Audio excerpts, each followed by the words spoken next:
Good evening. I'd like to call the council meeting of July 4th, 2023 to order. Can everyone please stand for the playing of the national anthem?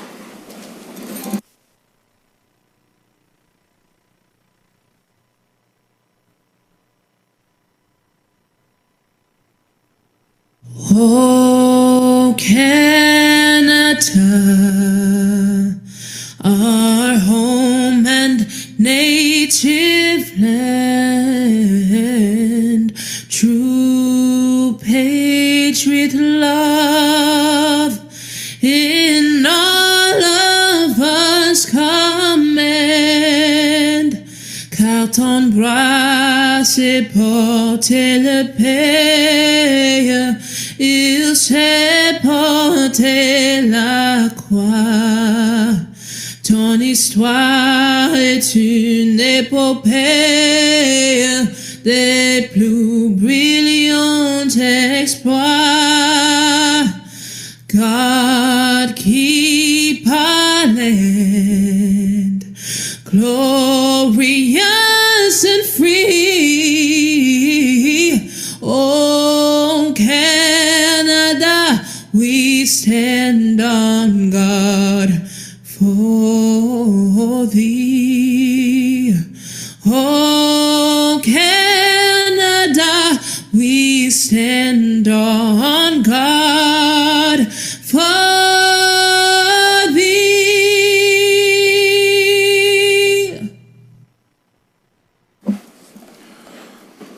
Niagara Region and Grimsby are situated on treaty land. This land is steeped in the rich history of the First Nations, such as the Hattaway-Wendoronk, the Haudenosaunee, and the Anishinaabe, including the Mississaugas of the Credit First Nation. There are many First Nations, Métis, and Inuit people from across Turtle Island that live and work in Niagara today. The regional municipality of Niagara and the town of Grimsby stand with all Indigenous people, past and present, in promoting the wise stewardship of the lands on which we live. First off, are there any disclosures of pecuniary or non-pecuniary interest?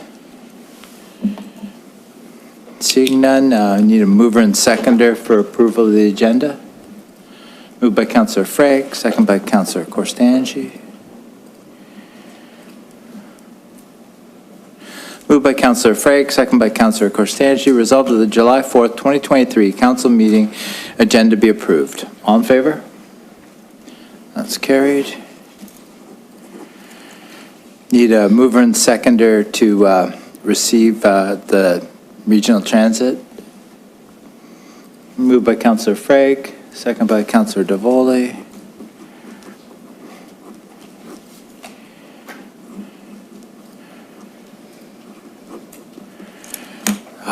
Welcome, Carla. We have Carla Stout here from Niagara Regional Transit. Please take the podium. Thank you.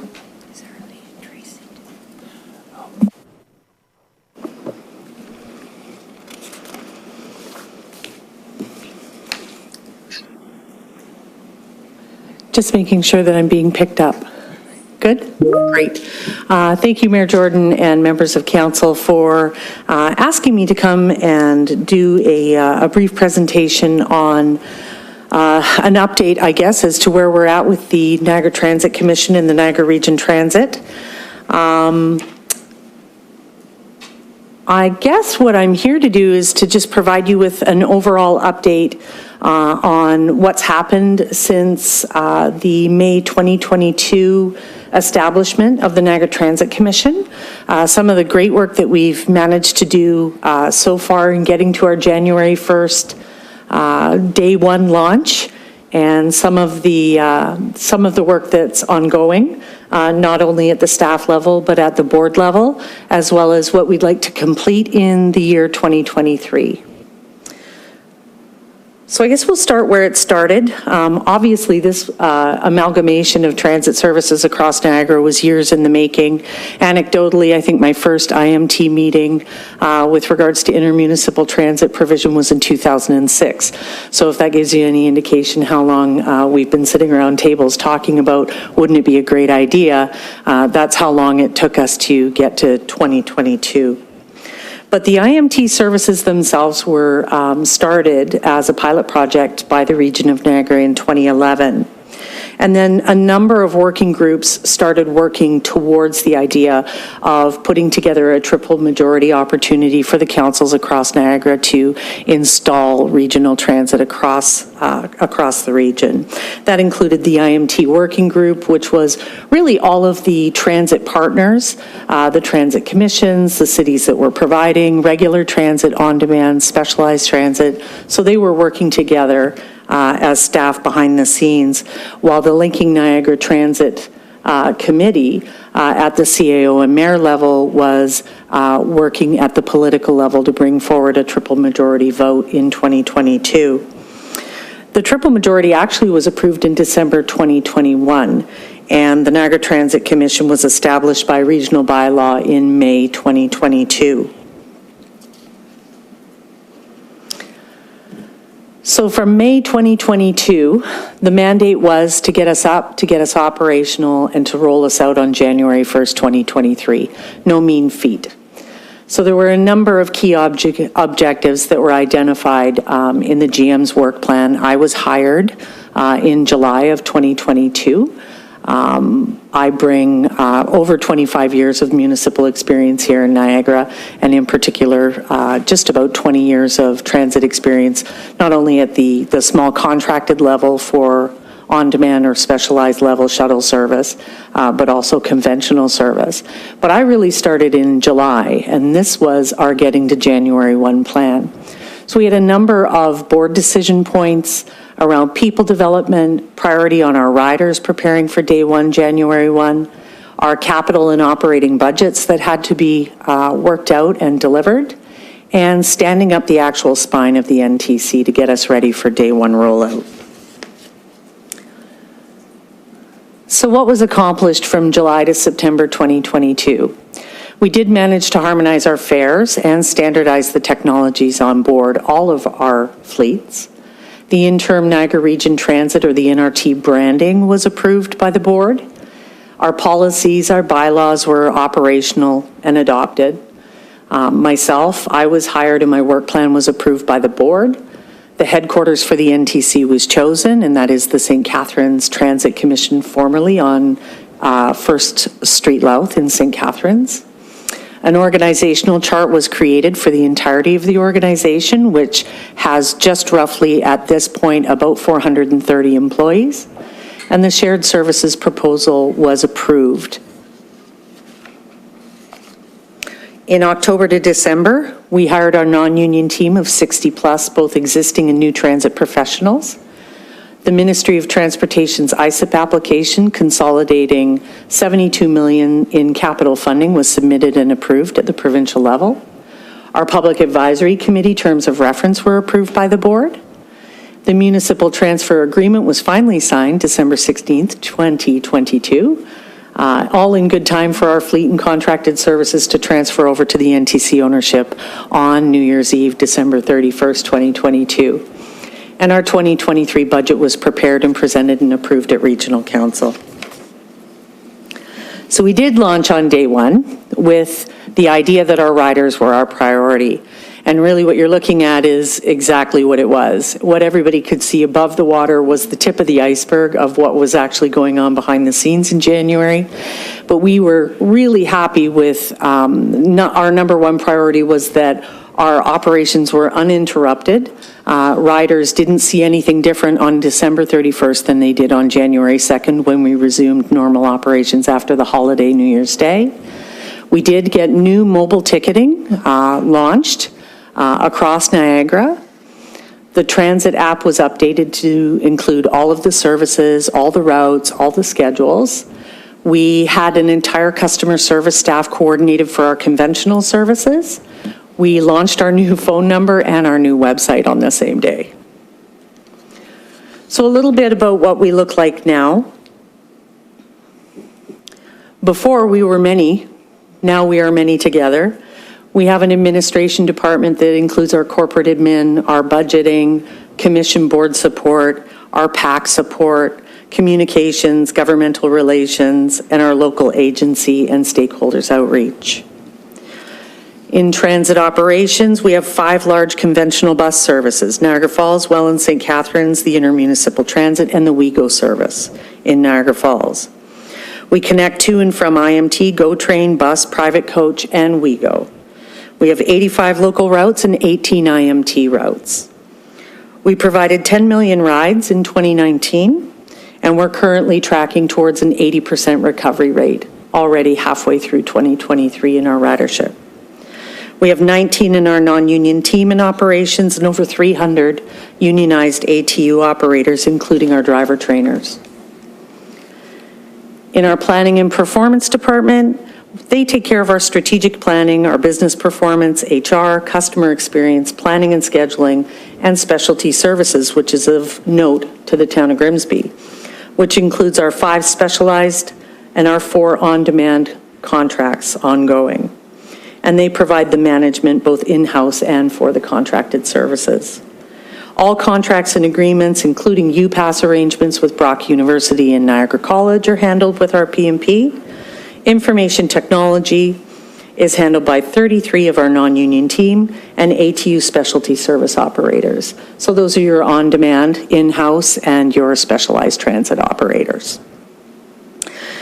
Fleet and facility, this is where the wheels go around. We have 168 40 and 60-foot buses, and our average age is 8 years old. For context, the life cycle of a 40-foot bus is 12 years old. So we are a little on the older side as far as a fleet is considered. We have 23 specialized transit buses and 34 support vehicles in our fleet. We have 13 staff in our non-union, making all of those wheels go round, including 52 ATU staff in technicians, service, and cleaners. We have a 10-year capital plan already forecasting out over $300 million in needed investment in our fleet. Some of the services that we receive from the region of Niagara are shared services that we will be determining by a shared services agreement with the region later on this year. And they're captured in some of our HR, our back-end clerk and IT and legal support. We also have facility support because the region did take ownership of the actual transit assets, the actual facilities themselves. The region owns those, so they are maintaining and operating them. We get a little bit of assistance in real estate, procurement, finance, and some support in communications. One more, Kate, thank you. So where does the money go? The gross budget for 2023 is about $75 million. And you can see that the glut of it is mostly labor-related costs. We are a labor-related business. We're in the service business. We do have significant operating expenditures, which would also include some of those contracted services like NRT On Demand that serves the town of Grimsby. We have some reserves, some debt, and the shared services provided to us by the region. In our 10-year forecast for capital, we have taken on $52 million of in-flight projects from the local area municipalities. They downloaded capital projects to us that include things that incorporate technology on the buses, new buses, facility upgrades on street, terminal upgrades, you name it. It's a mixed bag, but we took on any and all of the funding that the province would provide to us. We took that away from the LAMs with the idea that we are delivering on that before they sunset the ISIP program in 2030. We did switch out and will be updating all of the Niagara Falls fare boxes to complete that harmonization project to make sure that all of our fare boxes are talking to each other. There is a placeholder for an upgrade to the Welland garage, the facility, at the cost of $15 million. Our 10-year forecast for fleet alone is $190. And our growth forecast is just high of $40 million for a total gross capital of $299.65 million in the next 10 years.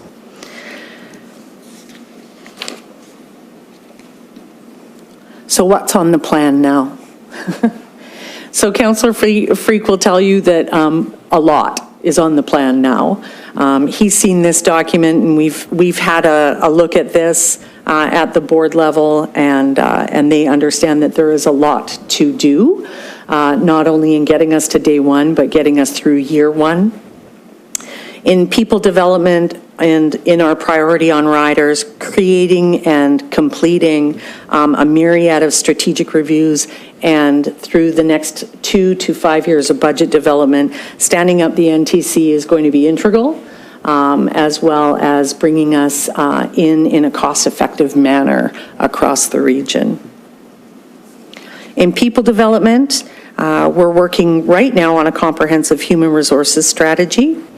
One of the service standards that was approved through the triple majority process was to add 55,000 service hours across Niagara, and of course the town of Grimsby would be included in that. What that means is incorporated in that 55,000 hours is a standardization of hours of operation across Niagara. Right now, if you live in St. Catharines or you live in the city of Niagara Falls, your buses start rolling at 9 o'clock in the morning and they end at midnight. That is not true across the region for other people on either different levels of service, either shuttle style NRT or on smaller systems around the region. So there really has to be a look at standardization of hours. To do that, we are going to need significant human and fleet resources. So our HR strategy is going to explore a centers of excellence concept and establish a consolidated joint health and safety committee and labor management committee. We're also going to undertake some performance monitoring, and we do have an obligation to go through a job evaluation process with our non-union team by the end of 2023. Our priority on riders is exactly what I was just talking about, is phase 1 of the service standard strategy, which focuses on elevating all Niagara systems to a standard common set of operating hours by 2025. And there is an opportunity, just through the budgeting process, we're trying to find efficiencies in the new amalgamation to operate some of those services a little ahead of that 25. That's all going to be part and parcel of our operating budget process in 2024 to identify that low-hanging fruit that we can achieve right out of the gate. Where acceleration isn't possible, harmonization still remains the original timeline by 2025, and that timeline is providing Monday to Saturday service across the region, regardless of what vehicle picks you up, on Monday to Saturday from 6 a.m. to midnight, and on Sundays, and providing holiday service. That is not provided on a majority of the systems and the services around the region now. We are going to be undertaking, and will be RFPing shortly, a phase 3 network review. It will take 2 years to finish a full facility and service routing and opportunities review. Taking many pieces like we have out of the puzzle and putting them together as transit in Niagara has left us with a little bit of a convoluted picture and not a lot of connection. So there has to be a holistic look at the entirety of the service. Strategic reviews and budget development, there's a whole bunch of them. I could go into each of them, but I'm sure you can read about each of them. Some of note, of course, are our zero-emission bus fleet strategy that we want to start next year. We need to do an on-street inventory of assets. And we need to take a look at phase 2, which is in the next slide, Kate. Thanks. Phase 2 of the service standard strategy really considers the introduction of a consolidated model around specialized and on-demand transit. And that would be me and my staff, will be bringing a report in front of the board by the end of this year. We're hoping and putting something together hopefully for this July meeting, but it may have to wait until September. But it really will put in front of the board some options for consideration, not only from the perspective of realizing some efficiencies with the fleet that we do have, but planning for the fleet that we plan to own. It will take a full look at the quality and the quantity of service that's being provided by contractors now, and give recommendations on whether we want to contract in the future and what are the efficiencies for doing that. Planning for that delivery model, like I said, has already commenced. The board will be asked to consider a business case or business cases for either that in-house, a hybrid, or a fully contracted level of mingled service. This is a huge undertaking for the region of Niagara, and I'm sure, you know, Grimsby would have a lot of perspective on this.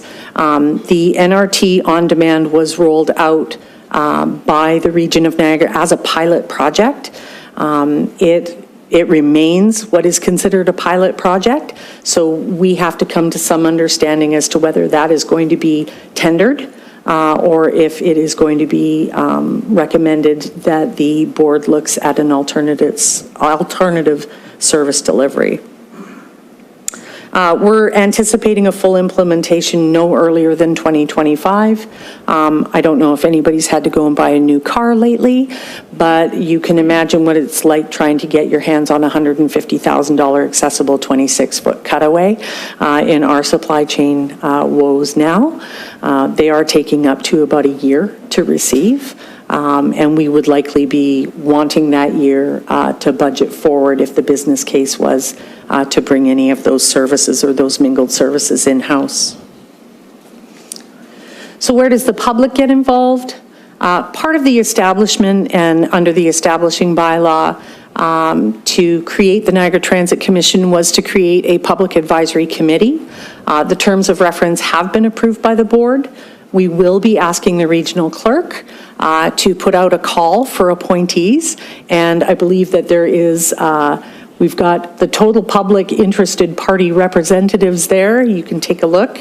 There will be a call to your clerk as to whether or not you want to appoint someone to the PAC. I highly recommend that you do have someone local and preferably somebody who has lived experience on the on-demand to come and help us grow our system. Our top priorities for 2023 right now are to land our shared services agreement with the region by the end of this year, go into the phases 1 and 3 of our service standards, so that's standardization of our operating hours and looking at the business case for mingling, specialized and on-demand. Our human resources strategies and policies. We're currently, starting tomorrow, amalgamating 3 collective bargaining agents into one.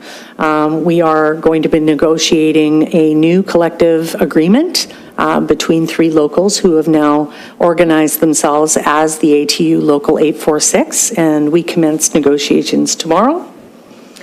Our customer experience is key to us. Website and app development is going to be a big part of that. We do have some tools online and some tools on phone, but we know that they could be better, and we're going to be working on those actively. Our fare policy. One of the takeaways or the gimmies in the triple majority process to get us this far was that at some point it was only ever going to cost you 1 fare to get anywhere in Niagara. And there was going to be no difference between being on a local service at $3 or being on a regional service, which currently is a $6 fare. So there has to be some discussion and some financial planning towards a 1 fare for Niagara. We're also putting together a low-income pass program that's also going to talk about potential concessions. So that would be reduced concession fares for folks who are seniors, or if we're going to be running promotions around groups like high school students, et cetera. Our UPass agreement negotiations have been fantastic. We've landed both Niagara College and Brock University in the first quarter, and that is good news for the revenue of the NRT going forward. As I said, the Public Advisory Committee should be seated or at least appointed by the end of this year. We are going to be issuing our RFP for the Service and Facilities Master Plan by mid-July. We're landing our brand and marketing by the end of this year. Contract and agreement harmonization is key for us. When we put ourselves together as the new NTC, We inherited 147 contracts from a number of players, not only service contracts, but contracts with regards to facilities, properties, et cetera. So it has been a bear for us to go through those and get those put together to the point where we can start a procurement strategy. We do have to undertake job evaluations for our non-union staff. We are going to be looking at a zero-emission bus and infrastructure strategy into 2024 and providing that business case on specialized and on-demand. And last but not least, the WeGo service. The WeGo service in Niagara Falls, we currently, under a service contract to the City of Niagara Falls, provide their WeGo visitor transportation system, and that is terminating on August 12th, 2024. So there has to be some planning for post that period of time. So this is where I plug Councillor Freak. So our commission board members are your local champion for transit. Board members bring their concerns or questions from this local council to the NTC agenda. The We Are NRT board updates that we provide, and we do provide them fairly frequently, and or I will send board email updates through to the board members just about, matters arising, say around staffing issues or contract wins, what have you. I know that Councillor Freak is free to share those with council. Our monthly meetings are scheduled by the board. Those are live streamed. I believe they are the second Tuesday of each month, and they start at about 3 p.m. So if you don't get enough of it here, you can live stream watch the NRT meetings. They're great fun. How does a councillor provide information to a rider? And this is where I'm making a plug for our customer service team. We have really bolstered the customer service team at and available at our new customer service 1-833 NRT line number. As well as online. We do have a contact us online. We can't fix what we don't know about. So if people are coming to you with questions and concerns, please send them to our customer service. We really do listen, we do track, and we do keep our data so that we do understand where our pinch points are. So let our experts help your resident. And that is it for my presentation. Thank you very much for your presentation, Carla. And any questions from council? Councillor Korstanji. Thank you, through you, Chair. I have some questions on accessibility. So there is a lot of issues in accessibility with the service for cognitive disabilities and also for seniors who may experience some of the same issues. I've spoken to some of the seniors groups that are having difficulty using the NRT. They're actually using another service. And I coach for Special Olympics, so I have a great network with residents with cognitive disabilities. So I tried to find an accessibility report. I know that there was an endorsement for more so for visual and physical disabilities, but I couldn't find anything for cognitive disabilities, so I'm not sure if you guys actually have that information.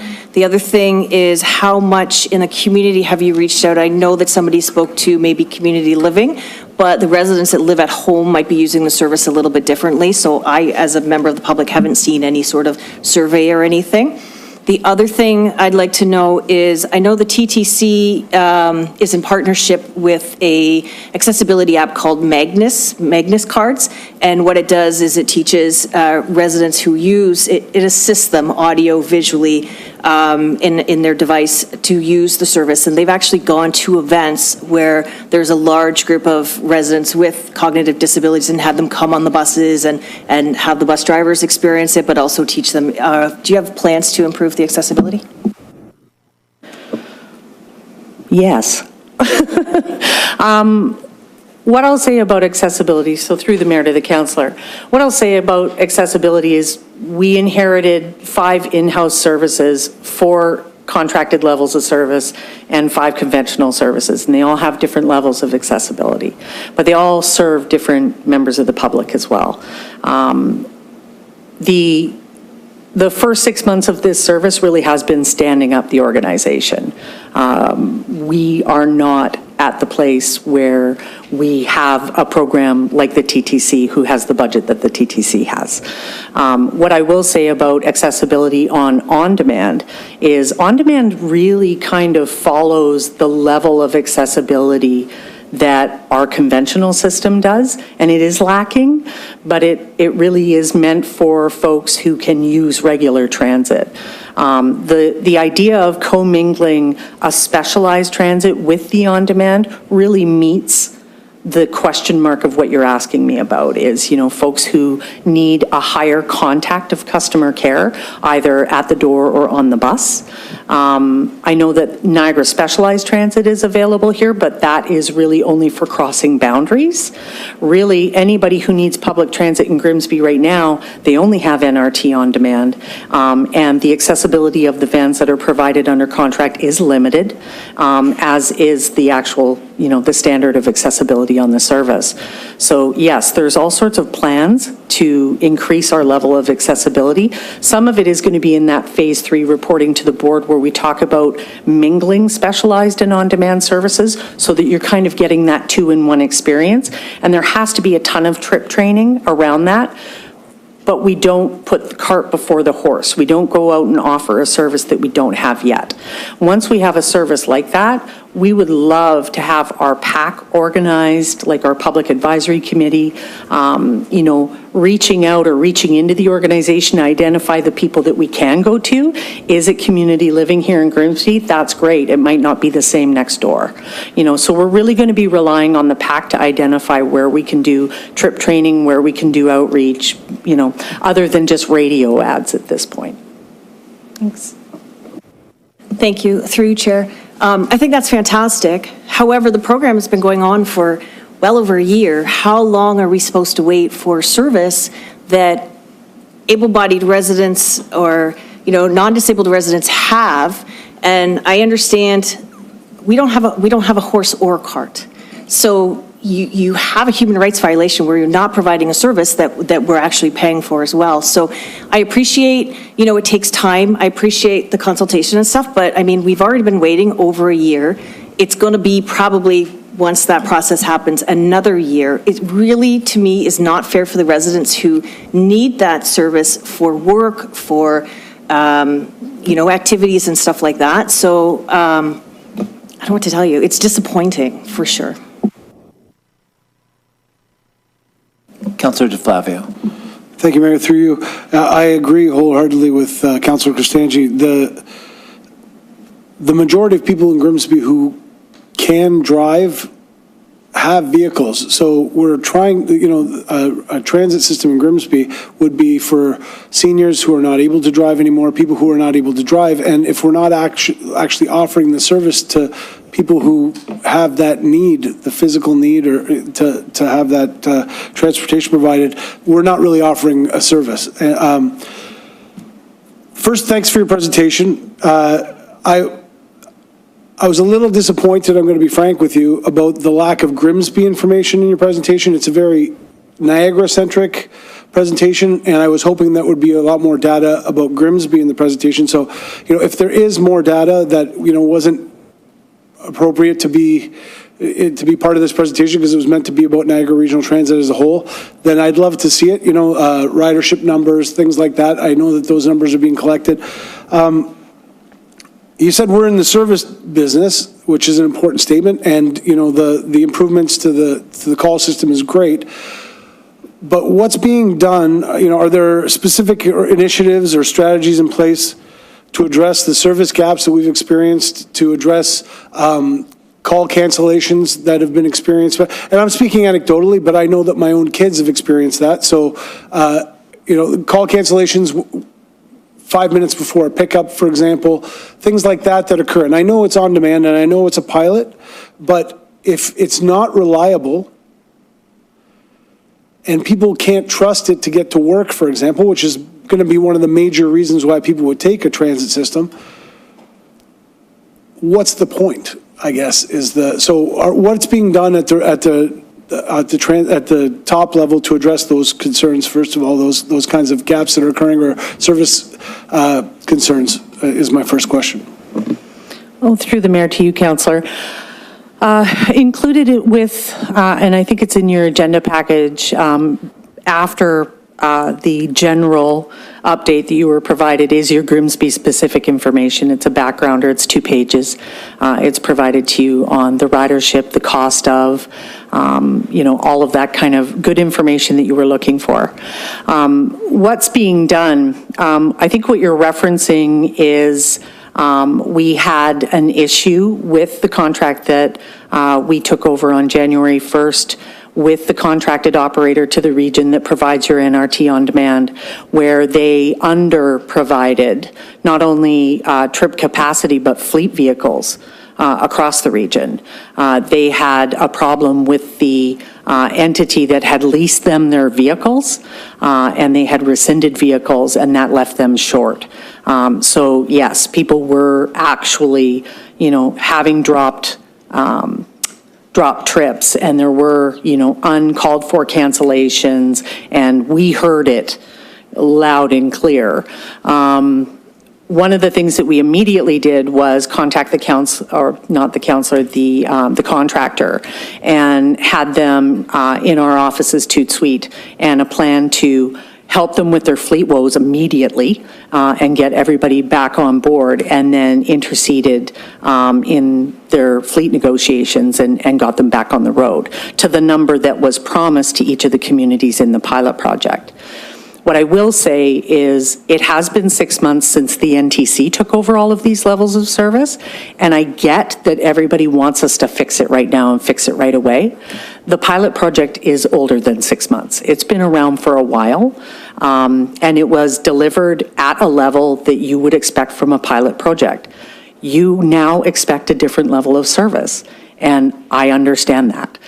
You're expecting an accessible, a wide ranging hours, availability, capacity of service. And that's some of what the business case that we're hoping to put in front of the board this fall is all about, is how do we meet some of those things in the immediate interim and provide more service on board than is currently being experienced. And it's not just in this community, and it's not just the NRT on demand either. On demand is overcapacitized across Niagara region. Fort Erie on demand has their own on demand contract, and they are over and above their capacity already. They've been on the road since October 2021. This is a very popular service. It gets very popular very fast, and then when it starts to get overcapacitized, it starts to fail. So we are trying to put something in front of the board that gives them the business case to provide a better quality of service to the not only just the town of Grimsby, to the region overall. So how do we track that, I guess, through you, Mayor? How do we track the improvements that are being made? Because, we all had that friend growing up who would show up late and was unreliable, and you just stop inviting them after a while, right? And I feel like the NRT for a lot of people is that friend who you just stop inviting. You can't, if you can't count on them, then there's no reason to call anymore. And it doesn't, at this point, I'm concerned that it doesn't matter what improvements are made, it's only the absolutely desperate that will want to use it anymore, because those who need to get to work, those who need it to get to appointments and to things that are time sensitive, who no longer feel like they can rely on it, what do we do to get them back? What do we do to just like any business, what do you do to rebuild that trust when it's been lost? Well, through the mayor to the councillor. I think you build a better boat. And right now you have a pilot level of service in this community. You still have a pilot level of service. The people that are now taking on this level of service and this level of service across the region and all of the specialized transit are transit professionals. These are people who are in the business of providing transit. No knock on regional staff. They created a business case, they sold it, they got a pilot project underway, they contracted it out, and they got everybody to pay into it. And it's worked, but it's worked to the point where it's become popular. But it's gotten so popular that it is over capacity. So now you're wading into the waters of this really needs to be looked at and handled by transit professionals. Part of the new entity that we've put together is, resourced with communications and resourced with digital and social and media content staff that can start to draw those people back as there begins to be more hours of service, more vehicles in the community. You'd be surprised what happens when people start seeing more buses and more shuttles running around. You do start to get more phone calls. And that's what we're really aiming to do, is to put the right people, on something that has been super popular, but now you've become popular to the point of having a problem. Okay, thank you. Through you, Mayor. So you mentioned in your presentation 50,000 new service hours. Again, nothing specific to Grimsby. Do you know how many of those service hours are intended for West Niagara or for this municipality specifically? If you mentioned it and I missed it, I apologize. But because when I see 50,000 new service hours, all I see is costs going up. From my perspective, I see costs, and I'd like to know what service is going to go with those costs for our taxpayers. So part of the service standards that were provided through to the board, as well as through the Linking Niagara Transit Committee when they were here at the triple majority discussion, provided a sheet, and I can get you a copy of it. Predominantly, the conventional services already provide those levels of service. They're out there at 6 in the morning till midnight. They're out there on Sundays and holidays. It really is Sunday and holiday service on the intermunicipal transit buses, like the cross-boundary actual large conventional buses. And the balance of most of the service hours are actually going to be going towards the smaller communities to make sure that you do have the same hours of service. Of course, cost containment is top of mind for everybody. There is always the opportunity to have conversations with communities. There would never be any intent of putting service on a town or a city if they didn't want it. And if it's a cost issue, you would be provided that information of what the balance of any incremental increase of service would cost the town in a budget year. We could provide that to you. Thank you. Through you, Mayor. I think that, and I don't want to speak on behalf of council, but I think that what everybody wants to see is bang for your buck, right? And so when we're sending money to the region, I think we need to, not just us as a council, but the municipality as a whole needs to see what's coming back in return for that money. And maybe it's just a communication thing. Maybe people are not understanding. Maybe we're getting a really fair deal out of it. Okay. But the communication has been poor, and the explanation of how that money is being dispersed and how it benefits Grimsby has not been great. Because you said things, and frankly that frightened me. Say you used the TTC example. The TTC serves millions of people in a dense urban area. The Niagara Regional Transit serves hundreds of thousands in a huge geographic area. There's no comparison between those two systems, and I hope that there never will be a comparison between those two systems, because the TTC's budget is probably greater than the entire Niagara region's budget. So again, the bang for the buck, whether it's communication, it could just be a very simple communication gap that's occurring. But what I hoped from this presentation that we would get was an explanation of how our money is being spent and how and what improvements were going to occur in Grimsby. And so if that can come back at some point, that information, even if it's through the mayor or through our regional councillor, that's the kind of information I think that would be really important for us to see and be able to share with residents on behalf of the region and on behalf of council. That's all. Thank you. Any further questions? Councillor Sharwa. Through Mayor Jordan, thank you. So I just want to just expand on the bang for your buck point as well. I did go back to the meeting from December of 2021 with Matt Robinson, and I was just kind of comparing some of the things that he had promised to what we have now. One thing that he had said was that, and I'll quote, he said, "There's no subsidizing big cities or your neighbors. Grimsby residents pay for Grimsby service." It seems like we're subsidizing for the big cities and possibly our neighbors as well. If you could expand on the agreement that you have in the past with West Lincoln, I would like to know about that, because it's my understanding that they had opted out of some services, yet they were still able to opt into the service of transportation from Grimsby to West Lincoln and West Lincoln to Grimsby. So if you could just explain that one, I'd appreciate it. So you're asking me to explain on a contract that was the region's for a service that was run by the region of Niagara at the time. What I can tell you is that in the NRT On Demand that you pay for here in the town of Grimsby, you have 3 partners in that pilot program. There's yourself, Lincoln, Port Colborne, and Pelham. Niagara-on-the-Lake has another On Demand through NRT On Demand that they pay solely on themselves. Wainfleet and West Lincoln both pay into the IMT, so the intermunicipal transit. So each one of these communities has an option to have a service inside their municipal boundary, which is the service hours that you're directly charged for. And then there's an allocation or an assessment portion that is regional. And that's for the entirety of the regional system, so the IMT system.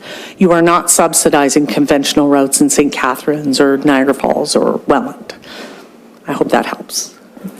So another comparison I had was, I believe it was with Lincoln, and I think we are in a similar situation where through their budget, I believe it was, 46.4 million was supposed to be part of their base budget for their transit system, budgeted in 2023, and then it ended up being 18% more.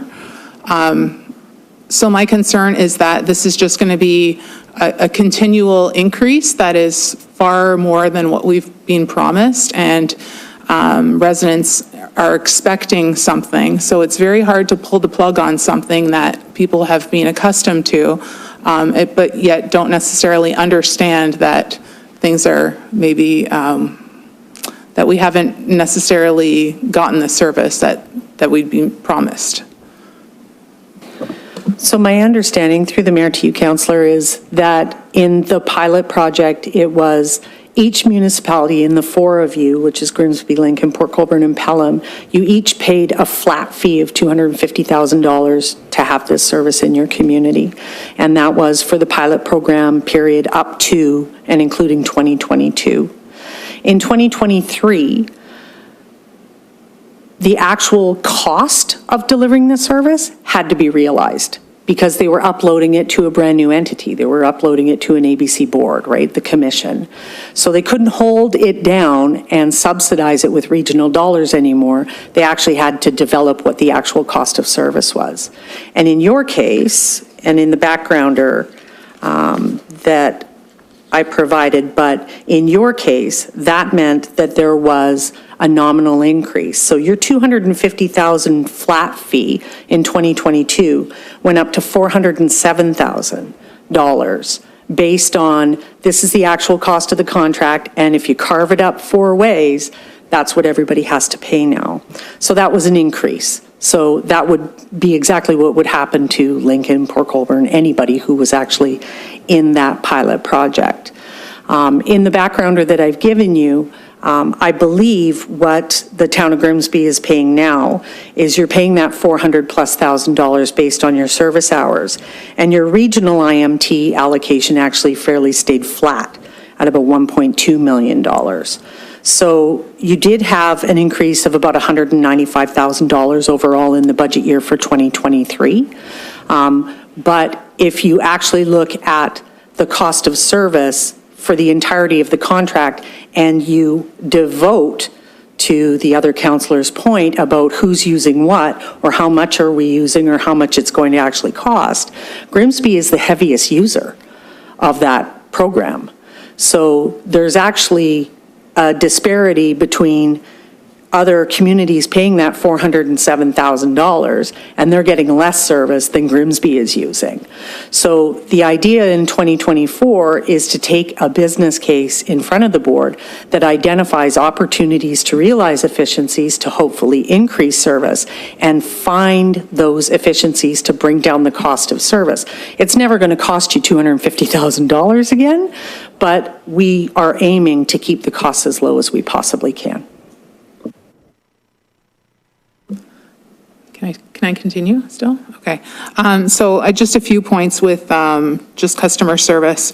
I had called, I was trying to check out the service. This is, I think, back when our regional counselor was here discussing this. And I noticed that on the weekends, you cannot actually contact anybody for customer service. So I feel that's the time that a lot of people will be using the service. So it would be nice if people could call and get some answers, because it was a little, it was confusing. Trying to figure out your routes and, you know, your drop-offs, your pickups, all of that. So I would personally like to see that, and I think residents would appreciate that as well. And I think that was all I had to say. Appreciate you being here. One other thing that I would like and I would appreciate is there hasn't been a lot of communication so far. I haven't had any NRT board updates, so if there was a way that we could get that, I would appreciate that for sure. Thank you. All right, seeing no further Councillor DeFlavio. I apologize, Mr. Mayor. I had a question that I forgot to ask. Has there ever been a calculation done of what the actual cost per trip is in Grimsby? You know, so if we pay $1.7 million a year, and there are, I'll give you an example. I don't know what the numbers that you gave us were, I think 16,000 up until now. So if I was to, and summer's busier, so let's say 40,000 for the year, using those kinds of numbers. At 1.7, is it $1.7 million that we put into it as a whole through our regional allocation and our local? That makes it like almost $50 a trip. It's like $45 a trip for every trip that somebody takes. It costs $45 at those numbers. And people are paying $3 a trip. So I guess I'd like to know what each ride actually costs, because that's information that we should be sharing with the public as well. You know, every time somebody takes the NRT, it costs $45. It costs $30. It could cost $10. I don't know what that number is. But then we could also change the pricing to more accurately reflect what the actual cost of that trip is. And I'm not saying it's going to cost $45, because transit's always going to be subsidized in one way or another. But people need to have a little bit more skin in the game too, I think. And $3 a call makes it a little too easy to call in some cases. You know, I don't want to price people out of it, and if there's a way to make it more subsidized for somebody based on income or whatever that needs to be, again, I don't want to get back to my question, if we could get a cost per ride breakdown, that would be a number that would be very important for me to see how that money's being allocated, please. Thank you. Well, through the mayor to you, Councillor, you're doing a little bit of an apples-pineapples comparison. So the regional IMT allocation is an allocation that is just associated with the IMT service. So the actual cross-boundary trips across the region, every municipality pays into the kitty for that, and that's aside and separate from the service that you actually are provided here inside your municipal boundaries. Right now, if we say that it is $407,000 right now for your service hours in the town of Grimsby, because you carved that out with your 3 other partners in the contract for NRT on demand, and you provided 40,000 trips, that's pretty easy math. Like you said, that's about $10 a trip. If people are, you know, paying $3 for a trip, that's your level of subsidy. subsidy, right? We can definitely get that to you, and I would assume that we're going to be asked to provide that to all municipalities at the end of the ridership year, right? This is our inaugural year, so we want to provide our own information, provide our own communications. When it comes to subsidization, or, you made a comment about you hope that we don't turn into the TTC. It actually wasn't me that brought up the TTC, but there's no chance of that. We realize that we have 496,000 people across the service area of a province, basically in Niagara. So it's, there's a lot of work that has to be done to make sure that we can provide service not only in the conventional service areas like the larger, denser centers, but in the rural areas as well as, smaller towns and communities. So we're very aware of the subsidization point. As far as, increasing fares or anything like that, this is a regional system now, so any fare increases would have to be approved at the board level and, passed at regional council as part of their fees and schedule bylaw.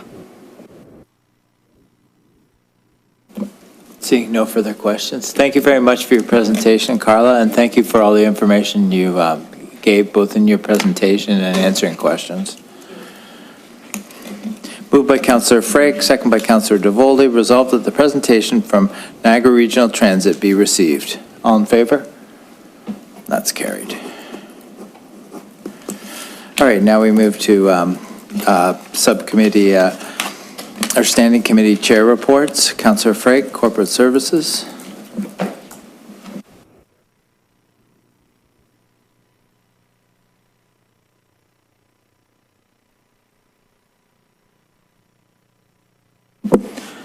Thank you, Mr. Mayor. I'm going to speak to two meetings, one of which was June the 5th and one of which was today, okay? And I'll come back and explain why we brought the one from today forward. But in the meeting of June the 5th, it was basically one item on the agenda to deal with IT. Philip presented a comprehensive report, and I'll read from my notes here and try and condense it a bit. He gave a report on the overview of the various IT programs and the services which are currently being addressed by our IT team. Our corporate computer replacement plan is on schedule, this year being the first of a 5-year cycle, which was approved by Council in 2018. The computing infrastructure is continuously being modernized and includes end-user computing devices such as laptops and desktops and so on and so forth. The town has budgeted for this program under a capital project at $130,000 for 2023. That's been already approved. That was one item. Town Wi-Fi connectivity in most of the facilities such as Peach King Center, Public Library, Town Hall, etc., also needed to be updated. So the current infrastructure, which supports Wi-Fi service, is somewhat outdated. So the town has budgeted for this program under a capital project funded at $20,000 for the year one replacements. So that was an item that came through, but it's in the budget. The Microsoft Office 365 implementation and the email migration, which includes the town's corporate back office software, which is used across the corporation, is also a bit outdated and will be replaced in 2023. The town IT plans to deploy the Office 365 to all computers requiring this software, which is approximately about 157 units across the town. This will require also migration of our email database to Microsoft Exchange from an on-premises solution to a cloud-based solution. And it's an important thing to note there that this is a prerequisite for our IT cybersecurity implementation plan. So this was very, very important. That's been budgeted for as well. Item 4 was the IT team is also currently installing phase 2 of the computerized maintenance management system implementation to help streamline the transportation work. The province of Ontario has awarded a grant of about $1.1 million, and the town is in our budget for this year, and that'll happen over a 3-year period. And finally, the town also undertook an independent cybersecurity audit with all the issues that are going around with cybersecurity, and I know of a couple of companies locally that were actually fell into that category this past year. So in the summer of 2022, and the town has budgeted for this project under the IT Operating Project Fund, which is $150,000, and that is also budgeted. That was in the June 5th meeting. So if you want any technical questions, we can get our good friend Philip to answer those, but any other questions on that I can try and answer. I will move to the July 4th meeting, which was today. We have one item on the agenda. Oh, sorry. Oh, yeah, Councillor DeVoley. If I could just. If I could, just before you move on to the next meeting, could you just clarify again, there was the study done on cybersecurity in 2022, yes? Is there anything scheduled for 23 or going forward? I mean, cybersecurity is a continuous issue, right? Can you just clarify what was said? Thank you. Yeah, the study was done in 2022, now into 2023, so it's now being implemented in 2023. And it's part of the security implementation plan we have to do. So it's started in 2022, we approved it in 2022, it's now happening in 2023.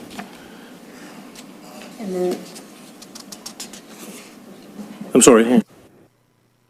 And then are there any plans beyond that? And that was my second question there was cybersecurity and IT issues are perpetual, right? So is there anything in the budget?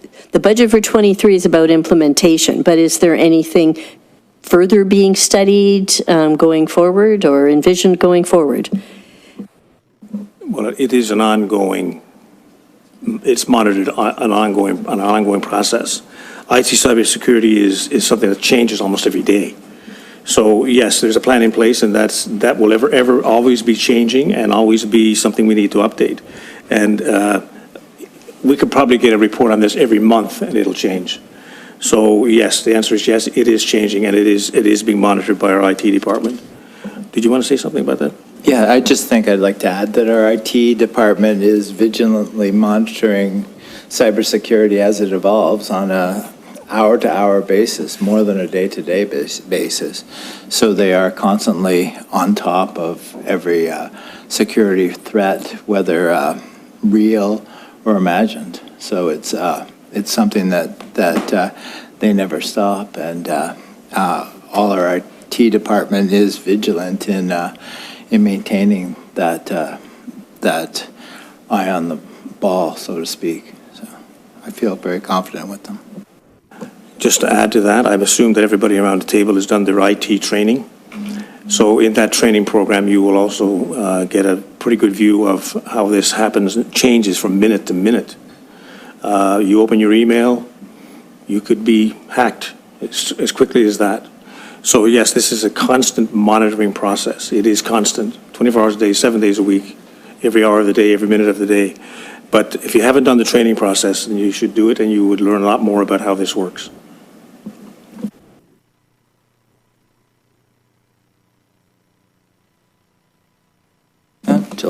Today's meeting, I think you're on now.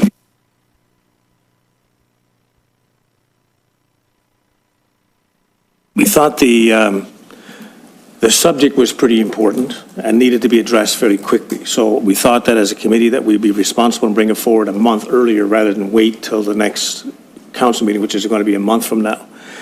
So it was one item on the agenda. It dealt with salary review. So we were given a report by our HR manager about the compensation job market review process, which we approved to go forward. But we also had to go into closed session to talk about labor. I have to be very careful here because we needed to discuss how labor negotiations would work. And I believe we're going to address this in closed session tonight. Am I correct? So I'm not going to get into the subject matter of that right now. I think we should leave that till the closed session. But we thought it was important enough to bring it forward tonight so that there's no whispering going on and conspiracy theories and so on and so forth. So tonight, we will address that in the open session. That's it.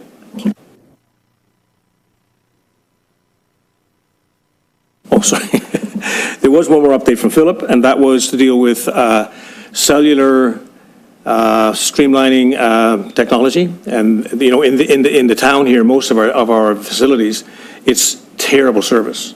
So he is working with Rogers right now to see if he can upgrade that service. And he's going to bring a report back to council or back to the committee sometime in the near future to hopefully get that streamlining service a little bit better. That's it. Just to further to that both Rogers and Bell are building new towers because a cell service in Grimsby is impacted because there's too many people using the towers. So the towers are at max, and it's affecting everyone's cell service. So Bell is building one in the West End, and Rogers will be building one in the East End. Any further questions for Councillor Frake? No. We'll move to Planning and Development Committee meeting, June 6, 2023. We had 2 items on the agenda. We had zoning and official plan amendment for 9 Windward Drive. MHBC Planning was there. It's the building where the area on Windward where the mobile homes were. And they'd been down since the fall of 2022, I believe. And a 10-story building is planned with approximately 12% employment use. And they have 250 parking spaces, which is in excess of our requirement. And accessible parking is also in excess of our requirement. So it's very nice to see that down in that section of town. And it was well met by the committee. And our second item was Community Living's new 5-unit resident at the corner of Kidd and Livingston. They're removing the 1950s house that's there, and they're putting, their existing offices will remain in the building, and they're adding 5 assisted living units. And they also meet the parking. Any further questions? Seeing none, we move to Councillor DeVoley, Finance.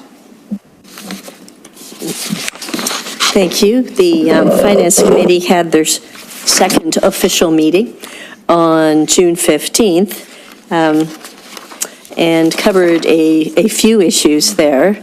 I will not go in the exact order of the minutes. I realize you've received them, but I will start with item number 8, where we agreed that we would pay what is basically a very old invoice for work that the library had incurred that went back a number of years. And that will be funded out of the 2023 reserves, as is noted in the minutes. That was the recommendation from the library board, and the Finance Committee supports that and is forwarding that to council for their approval. The item 8.2 was to approve the tax write-offs, and there is a schedule attached to the minutes with the breakdown of that. Item 9.1 dealt with our 2022 year-end surplus. A report had previously come to council with basically an analysis of what the 2022 year-end surplus was going to be. Since that time, when that report came to us, another legal invoice came to us that pertained to 2022. And so the estimate of where the surplus was going to end up has now been reduced by the amount of this invoice, which was in the neighborhood of $103,000. The committee also reviewed the terms of reference. It's always good when you start a new job to know what you are needed to do, and so we went through that and we have a few amendments, and so we will be tracking that and dealing with that at the next meeting. And then the last item, and I realize we had some conversation about this before this meeting, but under item number 5, receipt of previous minutes, we didn't have any minutes brought to us, and we're still learning to cope with the transition here because committees meet as standing committees, and then council comes along, approves those minutes, but the standing committee has not seen its own minutes, and the standing committee at Finance had asked that they actually be provided with that. And I noticed as I was looking at corporate services here for July 5th that you nailed it. That corporate services has an item on here saying receipt of previous minutes and approving the previous one, or at least receiving it. I guess not approving it, just receiving it, because council had already approved it. So I can only say that Finance will follow the due process, and we'll get in line at our next meeting as to how we transition to doing this when council meets, before the next meeting, where normally things like that would be approved. But we will figure it out and get in line there as to the correct way to do that. And that really concludes anything that was done at that particular finance meeting. Happy to answer any questions.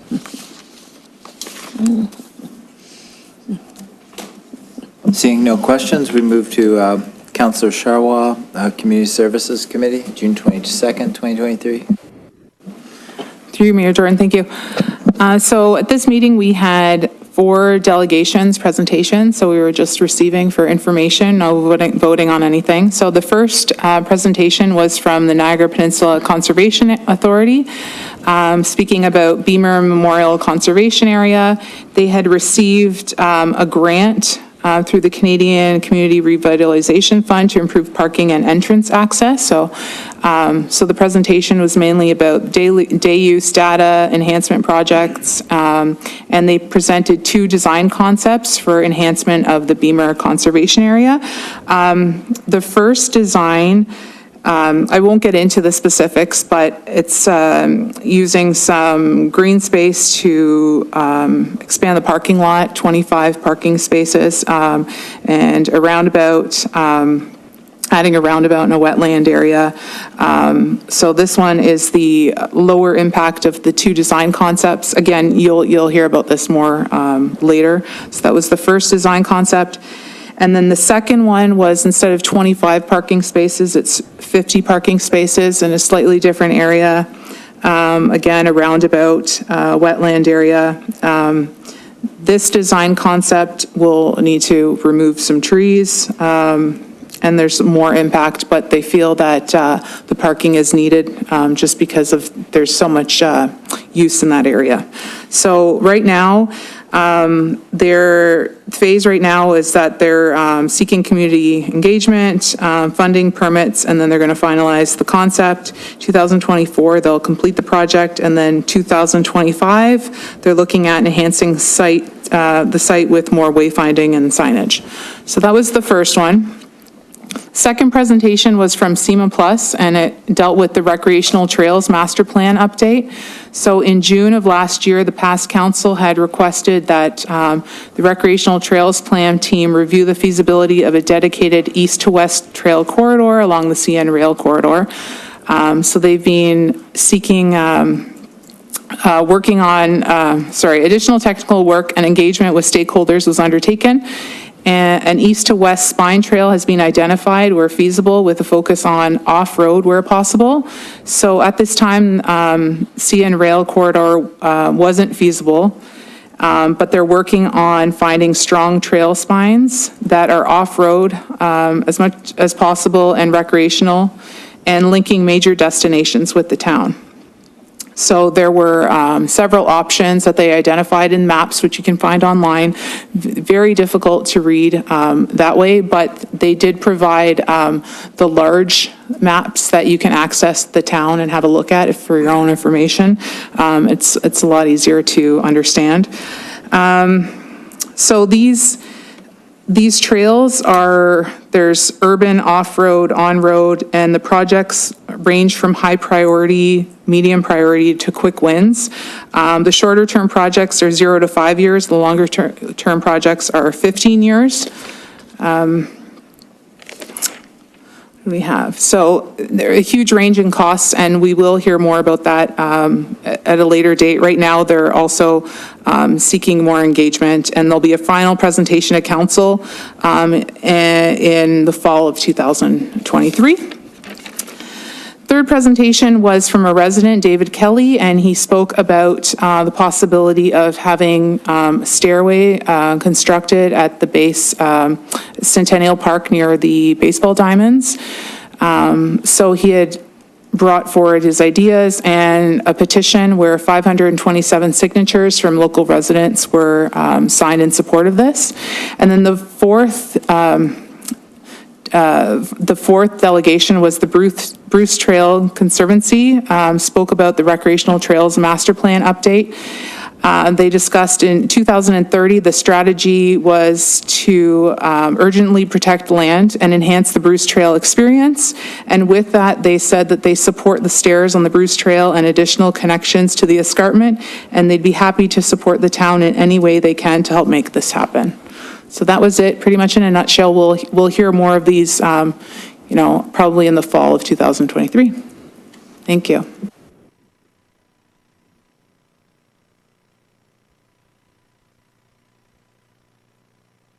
Seeing no questions, thank you for your report. Up next, we have Councilor DeFlavio, Public Works Committee, June 26, 2023. Thank you, Mayor. Through you. So we started with the RQMS, which is the Road Quality Management System Operation Plan. This is the plan that was put in place to refresh people's memory that looks at things like infrastructure, the state of infrastructure, replacement costs or the replacement value of core assets, where if people were unaware, we have $800 million worth of infrastructure in the ground and on land in Grimsby.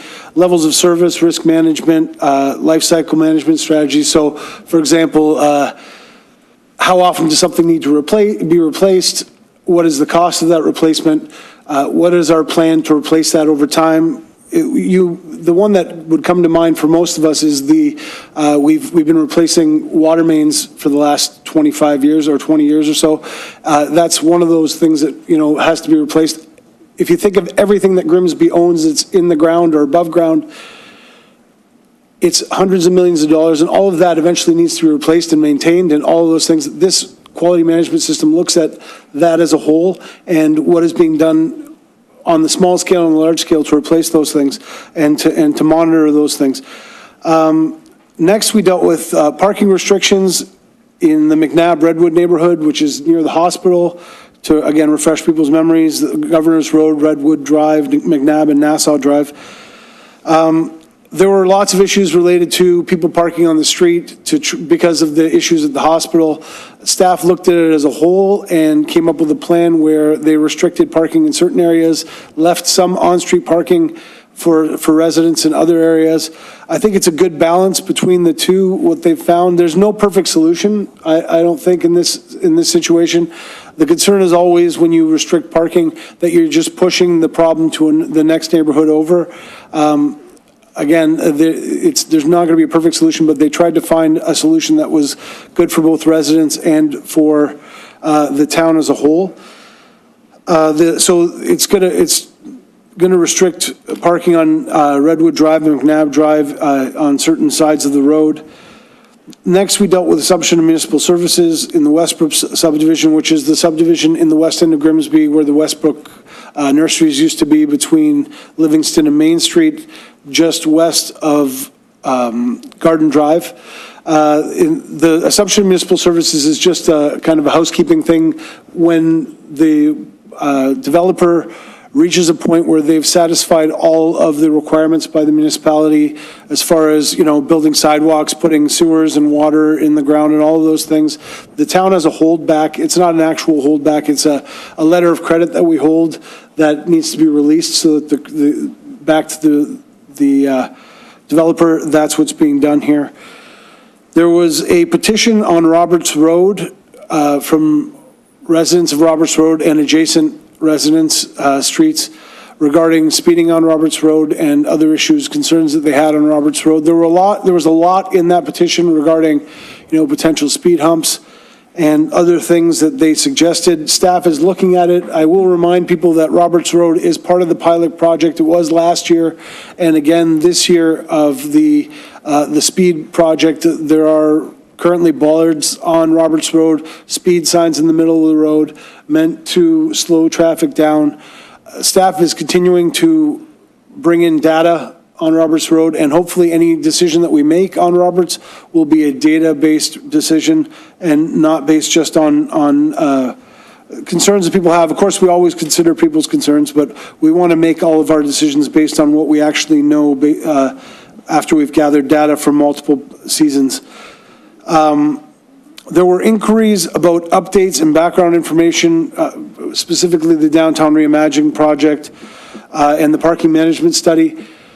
I've asked staff, and hopefully this is something that we can do in Public Works. It was something that we put in place in planning when I was the chair in the past, where staff gives periodic updates. It's just a document that's created that staff can continuously update, that gives people an idea of where projects are.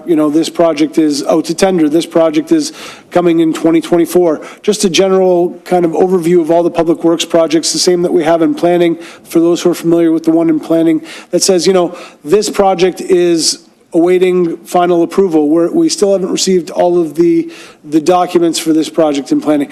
That's the kind of thing that I think would be helpful for councillors of every ward, whether you're on Public Works or not, to be able to answer residents' questions. I think that it's great from staff. It might be upfront a bit of a make-work project, but in the end, it'll help to answer questions without having to go to staff every time. And lastly, there was discussion of using SharePoint. Councillor Frake talked about the town going over to Office 365. Office 365 has SharePoint, which is a file sharing part of Office. What it does is it allows staff to put documents in one spot and for everybody else to get that document. So for example, tonight's agenda that was emailed to everybody, despite the fact that it's available online, was 13 megabytes. Right? Everybody got it, so that's 13 times 11 or 12, plus every staff member that got it, and everybody got it 3 times. Every time we have storage, it costs money. So if we're putting things in one central place like SharePoint and sharing a link rather than sharing a file, it makes more, it's much more efficient and it ends up saving costs. What member Rady was talking about was certain documents that are difficult to find that are important to Public Works. We could house them in one central location that everybody can access very easily via SharePoint, and it makes sense. It does make sense to do it that way. Again, in the beginning, it might be a bit of a task for staff that takes a couple of hours, but hopefully in the end, the goal is for us to teach a man to fish. So we can go answer questions on our own. We can find that information on our own without constantly having to ask questions that are probably really easily answered by us just reading a document that's sitting somewhere out there, but is really hard to find in our current system. Anybody who's searched for previous minutes or previous, agendas or any of that stuff knows that you've got to go through the entire agenda, look through, do a keyword search and find that stuff. So we're always trying to find efficiencies. I think that that's something we could do in Public Works and everywhere else in the municipality, which is what Corporate Services and Councillor Frake is trying to do in that area. So that's it for Public Works, and if there are any questions, I'll do my best to answer them. Just to point out a couple of things that might be questions that come up. The parking, the Roberts Road petition is going to go back to staff, and it will come forward. It's not like that's going to come back again. It was just being accepted. We just accepted it for information. Okay.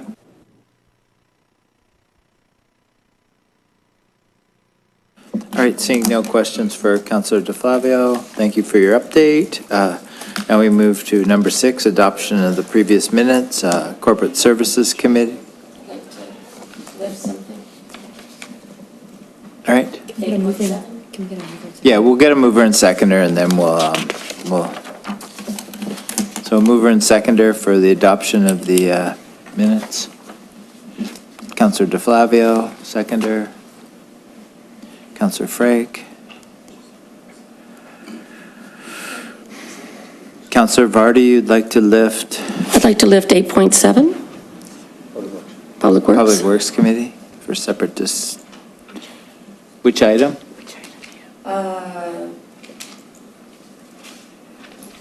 The parking restrictions.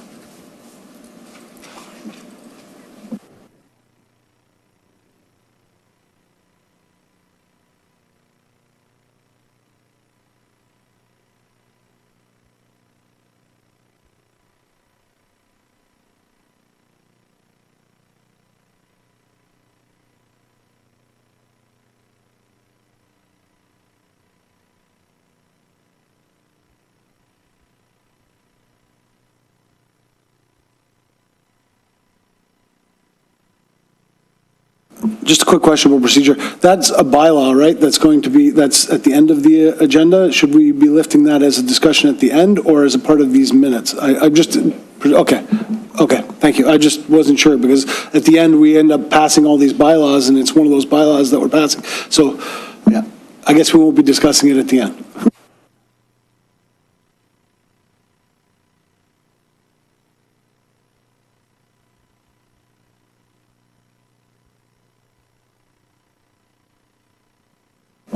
So Councillor Vardy is the mover, and seconder, Councillor Frake. Moved by Councillor Vardy, second by Councillor Frake. Resolved that 8.7 parking restrictions, Public Works 23-013, from the June 26, 2023 minutes of July 4th, 2023. Or June 27th. Yeah. I've never used that. How do you do this? Is that order? So that should be here, so that, take that out. So it's Okay. resolve that this Okay, from the I got it. this. All right. Moved by Councillor Vardy, second by Councillor Frake. Resolved that 8.7 parking restrictions from the Public Works 23-013 minutes of June 26, 2023 be lifted for separate consideration. All in favor? That's carried. All right, Councillor Vardy. Thank you.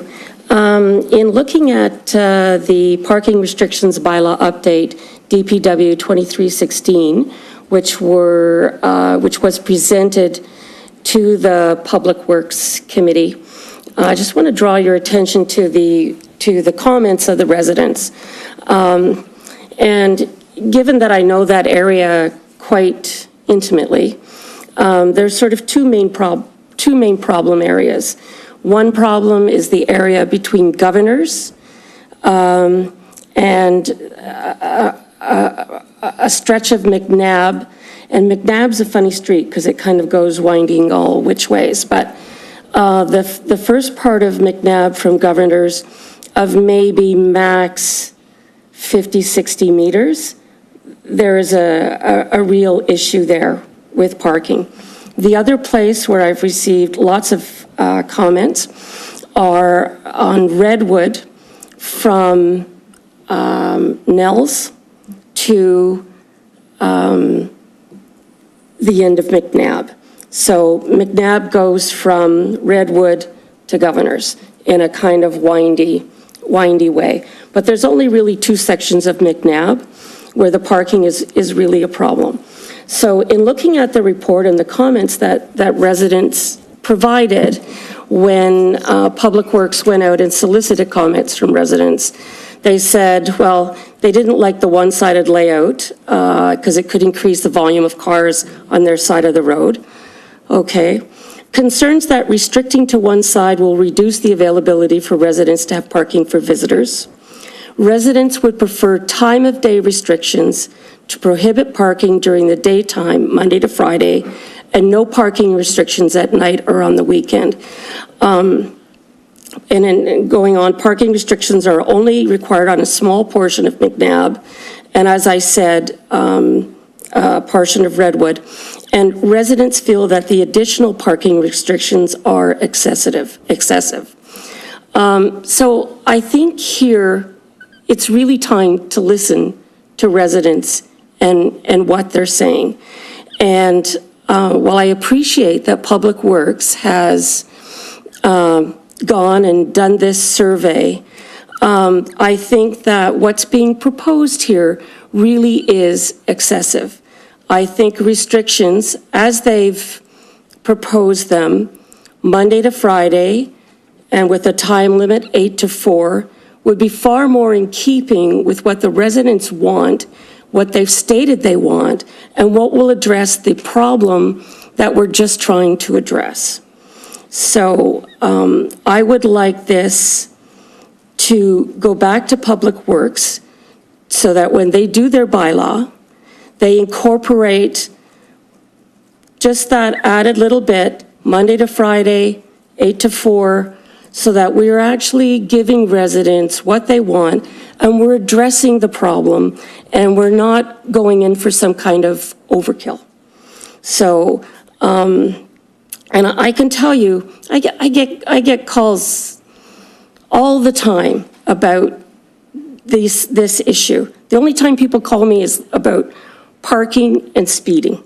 So I would really like to be able to take care of this problem, or have our council take care of it, in a way that reflects the concerns that the residents have brought forward and the comments that the residents have provided to us.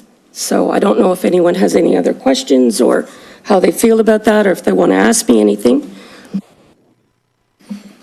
Councillor DeFlavio.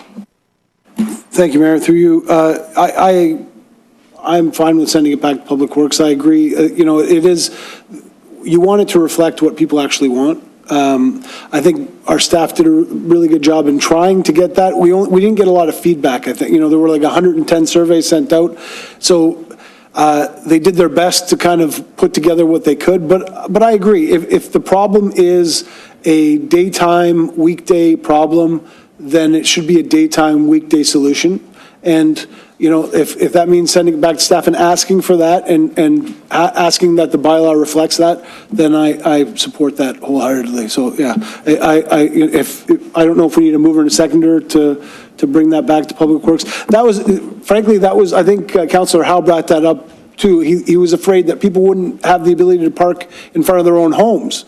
So that's not what you want. You want people to be able to still have celebrations and birthday parties and all those things. And the fear, I think, that you are sharing is that on a Saturday afternoon, when somebody has a birthday party, they still wouldn't be able to park, and they're going to get a ticket for parking in front of their own house when it's not solving the problem that so, yeah. So I agree. Let's send it back, and hopefully we can get a better solution. Yeah. Through you, Mr. Mayor, can we make that, can we amend that, or how does it work? We still have speakers that wanted to comment, so we'll go through the speakers. We have Councillor Howe, then Councillor Kristangi. Through you, Chair, all my questions have been asked, and the statements, just like, give them the weekends, that they got to have the weekends. The hospital is causing some issues. I remember a winter day out in the GSS yard, and we thought the hospital was pretty important, but it has caused some concerns for people that have been down there a long time, but especially the weekend, to get that back to them.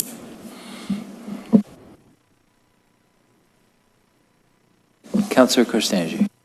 Thank you, through you, Chair. Just to note, you might want to look at the Monday to Friday, maybe not 8 to 4, but maybe, because a lot of shifts would be 12-hour shifts at the hospital. So just in consideration of the Monday to Friday thing.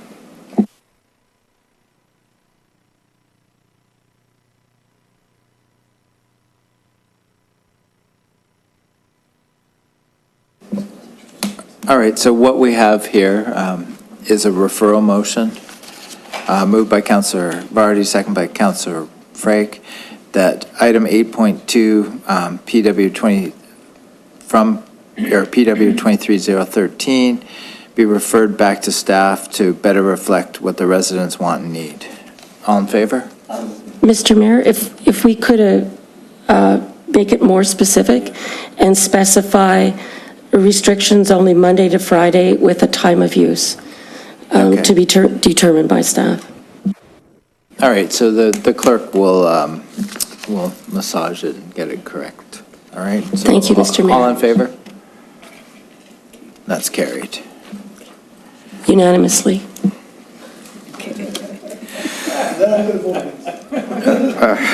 All right. Moved by Councillor DeFlavio, second by Councillor Frake. Resolved that the following minutes be approved.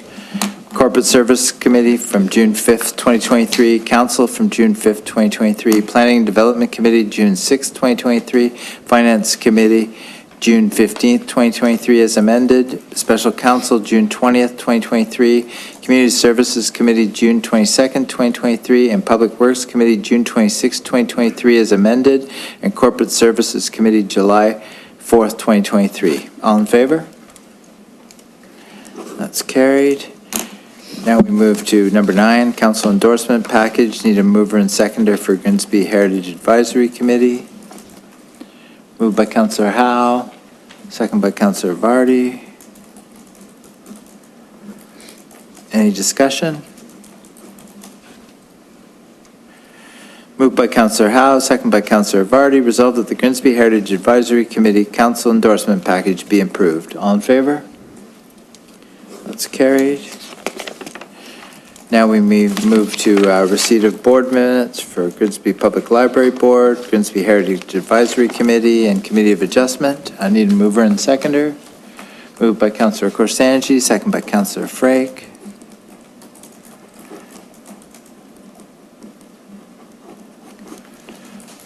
Moved by Councillor Korsanji, second by Councillor Frake. Resolved that the following minutes be received. Grimsby Public Library Board, May 10th, 2023. Grimsby Heritage Advisory Committee, June 13th, 2023. And June 15th, 2023. Committee of Adjustment, June 20th, 2023. All in favor? That's carried. Now we move to announcements. Any councillors have any announcements? Councillor Korsanji. So I would just like to wish a happy 70th anniversary, wedding anniversary to my grandparents, who are longtime residents, Dutch and Doreen Cunningham, 70 years today. Wow. So that, I felt that deserved a council announcement. So congratulations. Absolutely. Yeah. Councillor Bradzi. Thank you, Chair. Through you, I just wanted to announce that the Grimsby Legion has started a Catch the Ace raffle. Funds will be raised for local community causes. It's now entering week 3 of its hopefully long tenure, and hopefully it raises a lot for community causes. Any further announcements from council? I just want to say that on Canada Day, I was happy to represent council in the town of Grimsby, and Councillor Korsanji was there as well. I'm not sure, I wasn't there the whole time, so I'm not sure if any other councillors made it out there. But, pardon me? All right, I didn't see you, Councillor Bradzi, but I trust you. And I was quite happy to actually ring the bell, and very happy to be able to ring it 5 times. Last year, the rope broke after 2 times, but I was assured that Kevin was getting a better rope this year, and I just want to thank Kevin for getting a better rope. So, seeing no more announcements, we'll move to consent reports. 12.1. Windward Drive, at 12.2, Council Decision Report, 382 Main West. Need a mover and seconder. Councillor Korsanji, Councillor Howe.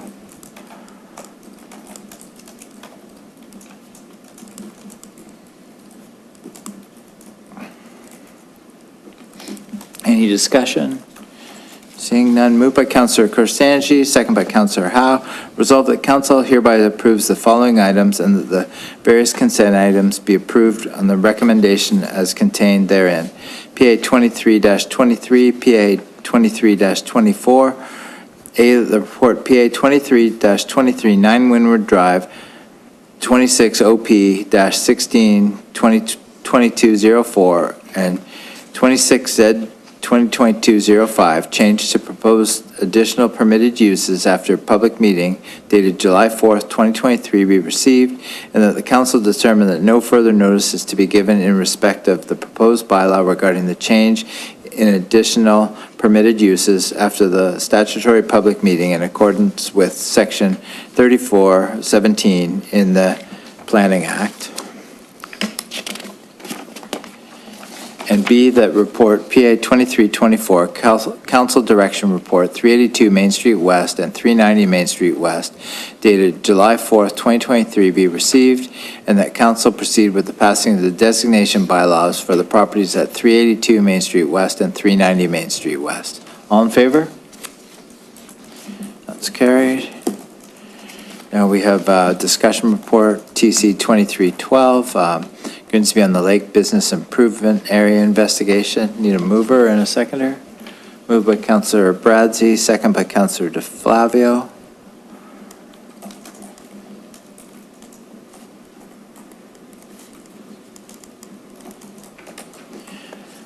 Moved by Councillor Bradzi, second by Councillor DeFlavio.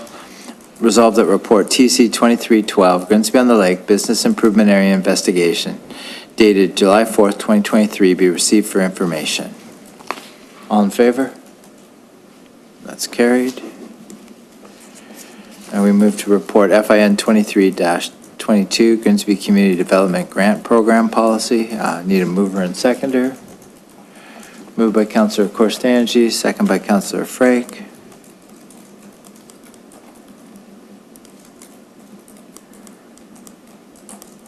Any discussion? Seeing none, Councillor DeVoley.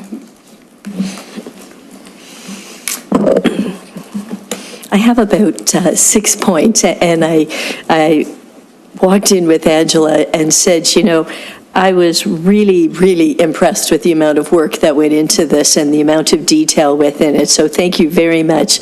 And so although when I say I have 6 points, I'm going to say they're quite minor in nature. And if you could just bear with me, and I'll just sort of share them with you as we go through here.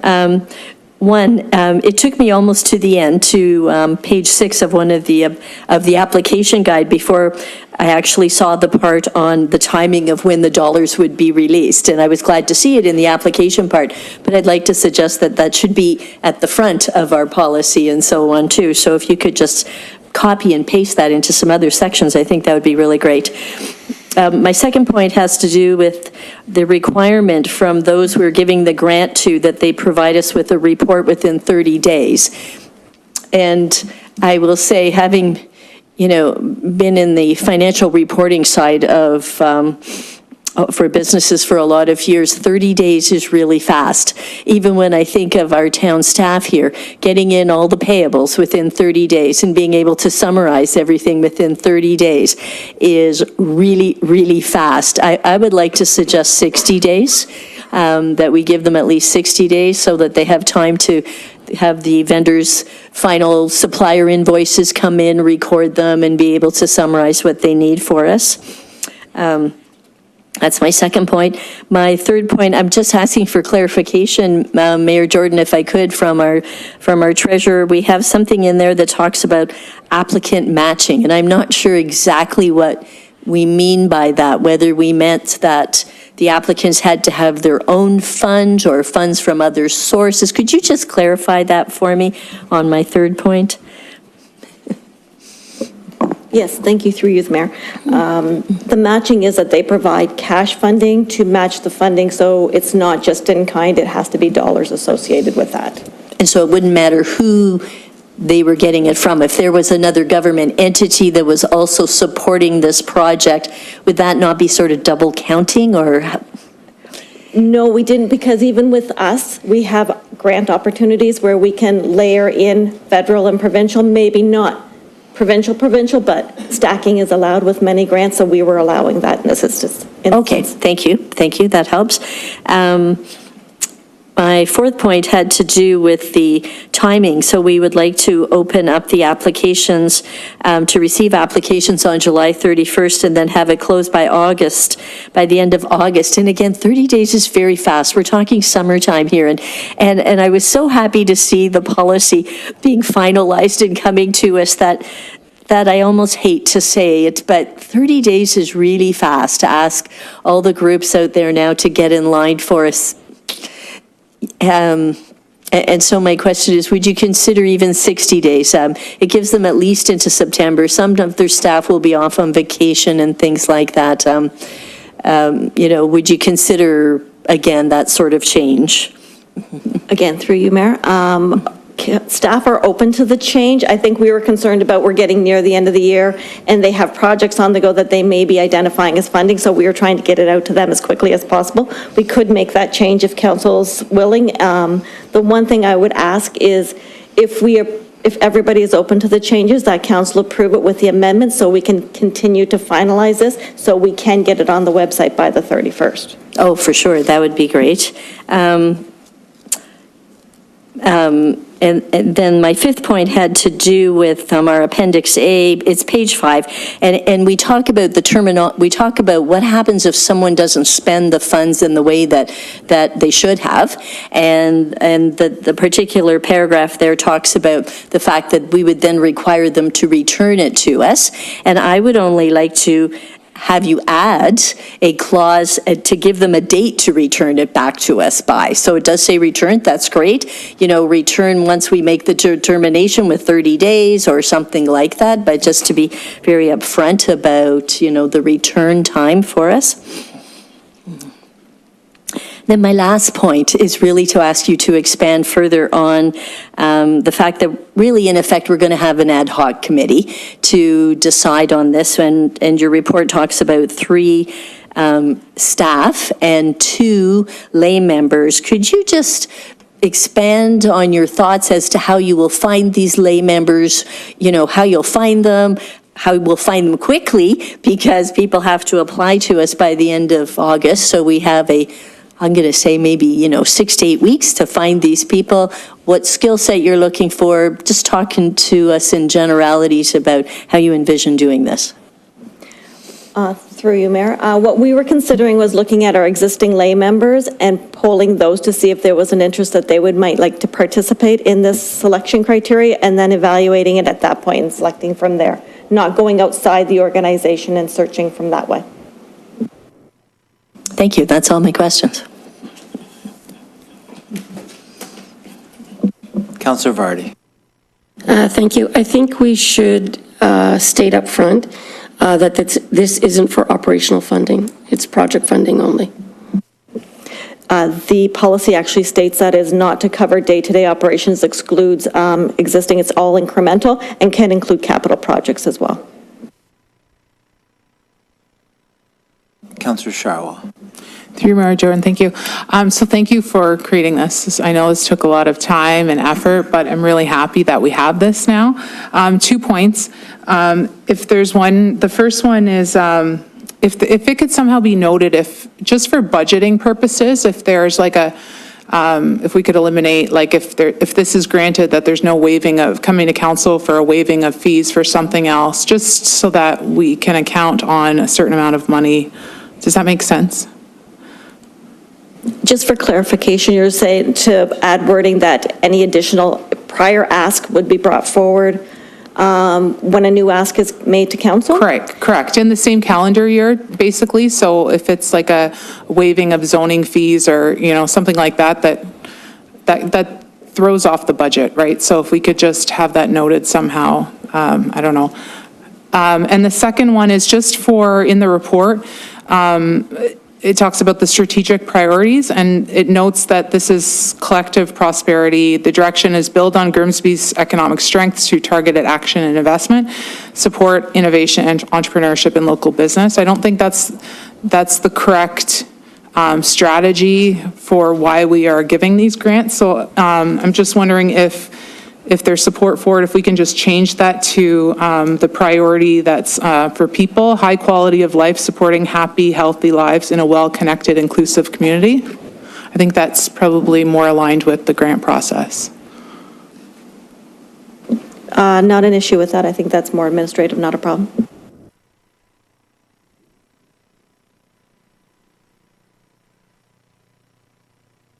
Councillor DeVoley. I'm just sort of, picking up on what Councillor Charwa said, and I realize that last part had to do with economic prosperity, et cetera, et cetera. But like likewise, the criteria is that only a registered charity or a not-for-profit organization could apply for this. And so not a business to promote economic prosperity. But there could be, and I'll give an off-the-wall example off the top of my head, I guess. There could be charities or not-for-profits who may want to, I'll use an example of a historical property or something where they might want to, where they're part of a registered, so they are a registered charity, and their project may be to help bring more people in to see the historical homes in our community, which therefore would have an economic spin-off for us. And so I'm not so sure I want to restrict it necessarily, because I could see how some of our not-for-profits could actually help us fulfill some of our goals of economic prosperity, encouraging innovation and things like that too. So I can see some kind of obscure examples that I've just given where it could be. So I'm going to suggest, leave it in and let's go through the evaluation process and see what and who applies. I really don't think that point 4 in this document is meant to be any type of application. It's merely a reflection of the strategic priorities that we as a council agreed on. And so I don't think that that's something that precludes any type of application. It's just really the statement that this council agreed on. So that's why it's in there the way it is. Councillor Korstanji. Thank you, through Chair. I just wanted to say thank you for all your hard work and your team's hard work on this.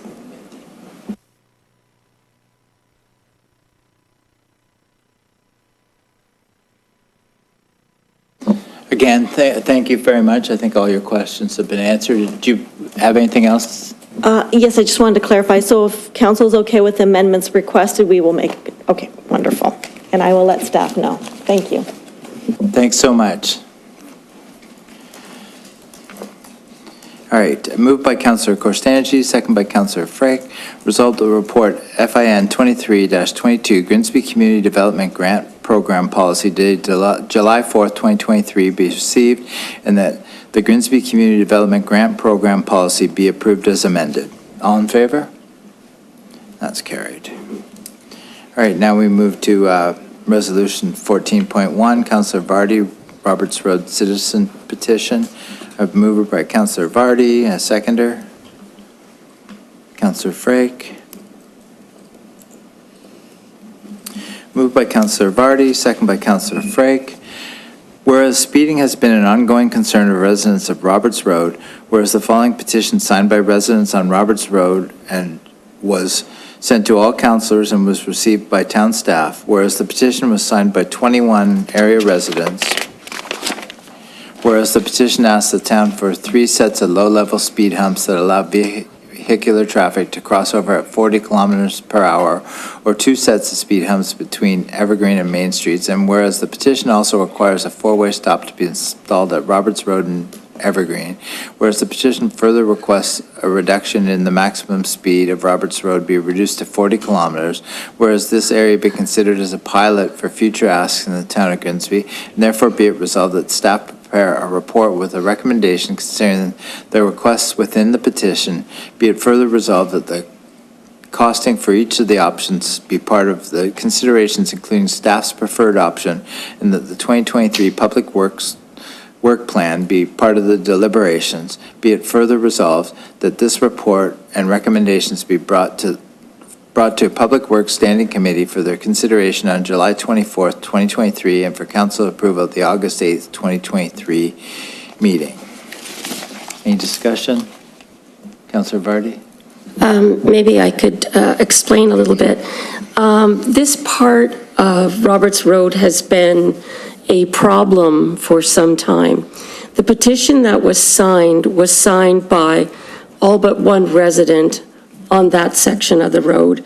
So it's not just one person's view. This has been an ongoing issue, and residents are really concerned that someone is going to get hurt. Now, I think when we had our police chief here, He did mention that if you're going to get hit by a car, it's better to be hit at 40K than 50K. You're likely, your survivability is a lot better. So I think it's really important that we listen to our residents. They're asking for speed humps. And I think we really need to start considering them in Grimsby. I was recently driving in Hamilton. They have speed humps. They have kilometers, 40 kilometer zones. They also have 30 kilometer zones. I was talking to a friend in Toronto. Her residential street is 30 kilometers. So I think that we need to be more responsive to residents in this regard, and we need to consider using speed humps. We have them on, Lake Street, thank you, and they are effective. And I know, I've heard from Public Works themselves that the only thing that's going to change driver habits is you physically change the road. So I think we've reached the point where the second year of the bollards were not a resounding success. They were kind of like a 50-50. I think it's time now to take action for the safety of our residents. And we can look at this, and because we have so many residents on Roberts Road that have expressed their concerns, we've got a very captive audience to say, did this work? Is it better? And I think we need to be listening to them. They have been saying this for several years now, and they're expecting action from us, and not just we're looking into it. Speed humps are effective. Why aren't we using them? We're behind the times. They have them in St. Catharines. They have them in other municipalities. I think we need to start being more responsive with respect to safety concerns. Grimsby is, I don't want to say unique, but Grimsby is interesting in that many areas of Grimsby don't have sidewalks. So people are walking on the roads or close to the roads, and I think that presents an added level of concern for pedestrians. So I'm asking that you support this and have Public Works come back with costed options, and of what's being proposed, what would they favor? As opposed to continue with the bollards, because I think continuing with the bollards there is not an acceptable, it's not an acceptable solution. It didn't fix it last year. It's not fixing it this year. So I'll leave it there. Councillor DeFlavio. Thanks, Your Worship. I don't want to get into discussion of the specifics, but my only concern is about the timing. I don't know if that's enough time. That's like 3 weeks for staff in the summertime to prepare a report on this. So I don't know if that's enough time. Everything else will be discussed at Public Works and will be based on what Public Works staff brings back. And I mean, looking at it is definitely something we need to do. I agree with looking at it. I just don't know if that might be a little tight. Our clerk can have a quick answer to that. Through you, Mr. Mayor, I did speak to the director about this and told him about the dates and timelines, which we pushed to this date versus earlier, and he understood the time. Thank you. That was my only concern. Thank you. And with all due respect, through you, Mr. Mayor, this was a notice of a motion a month ago, so it's not like it's a surprise, right? So, thank you. Councillor Sharwa. Through you, Mayor Jordan, thank you. I don't have a problem with this. I was on this road today, actually, with the bollards, because it's a 50-kilometer area road.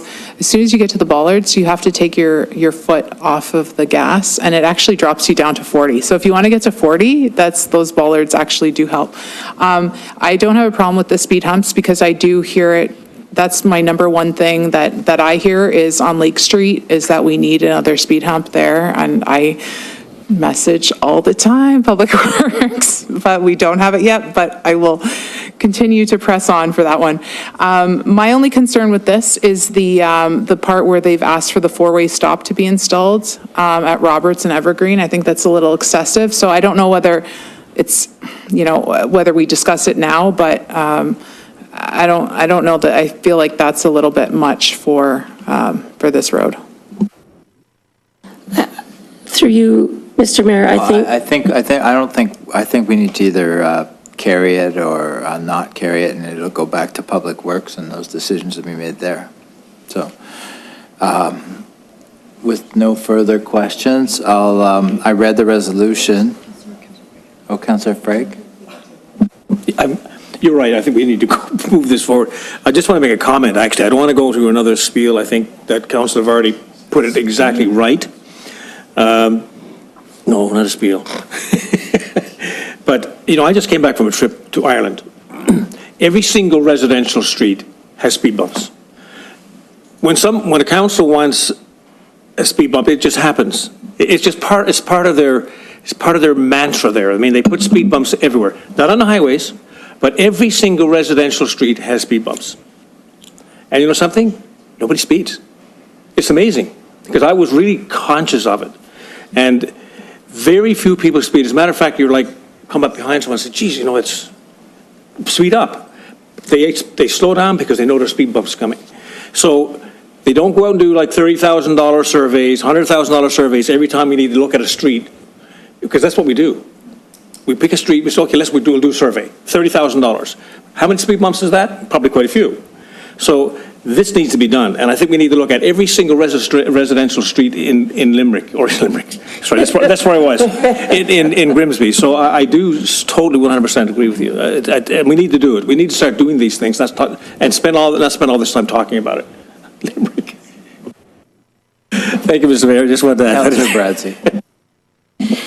Thank you, Mayor, through you. I completely agree with Councillor Freak's statements there. I think I could list off 5 other locations and streets off the top of my head that I think we could use some speed bumps on. I just wanted to kind of say I think we should pursue the speed bumps that can be removed for the winter, so they're less of a burden for the plow, instead of going with the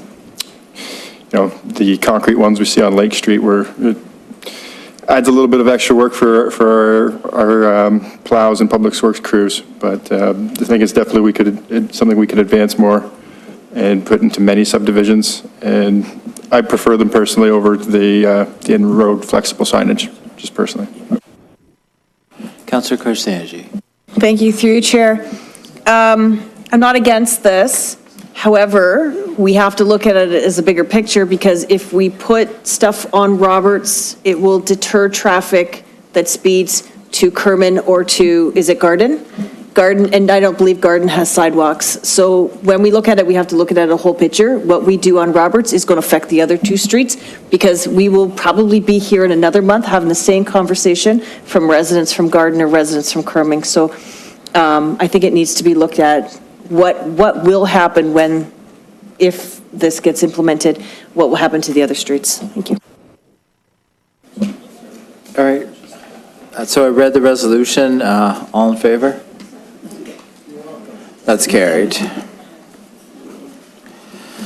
All right.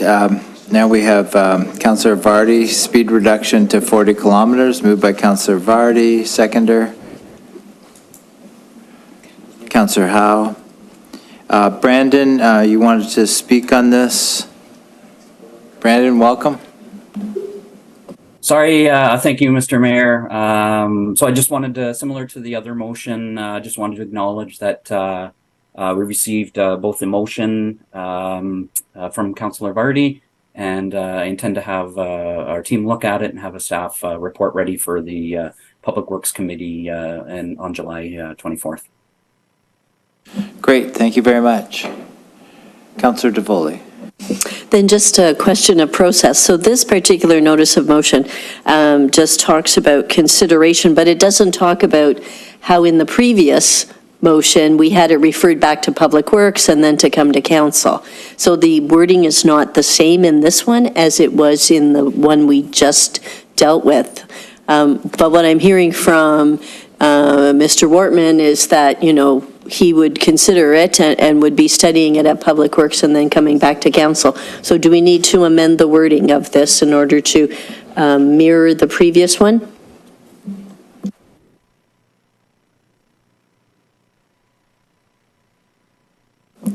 Councillor Vardy, how do you want to change your resolution? I'm not sure I want to change my resolution.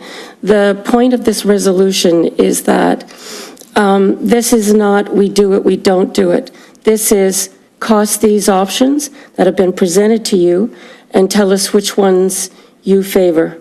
So this is not, we're going to continue with the pilot. This is, are you okay with the stop sign? What does it cost? What are the speed humps? Like, I want action on this file, not just more discussion. So I don't want Public Works to come back with an option that says, well, we continue with the Ballard pilot, because that's not acceptable. So the way my motion reads now, if I'm correct, is that you're going to cost the options that have been put forward, and they'll come back to council. Brandon? Sorry, Mr. Mayor, I'm a bit confused. Are we referring to the motion with respect to the 40 kilometer per hour program? No, we were on the 40. Yeah, we're talking about the 40 kilometer one. Yeah. Excuse me, because I'm confused. So. No, we passed the first one. I'm glad to hear it. We're now All on right. 14.2. So going, I'll go back to this. 40 kilometers is safer than 50 kilometers. All residential streets should be 40 kilometers. Most municipalities are moving that way. As I've said, Toronto's moved that way and even increased it to 30 kilometers on residential streets. We have a lot of streets without sidewalks, which makes them even more dangerous for pedestrians and walkers. So this motion is to reduce all streets, residential streets, to 40 kilometers an hour. And then when Director Wortman, does whatever calculations he does in terms of speeding, whatever, it'll be based on the 40 kilometer limit, and then we'll know what kind of changes we need to make to those roads to make them safe. But it'll be based on a 40 kilometer max, not a 50 kilometer.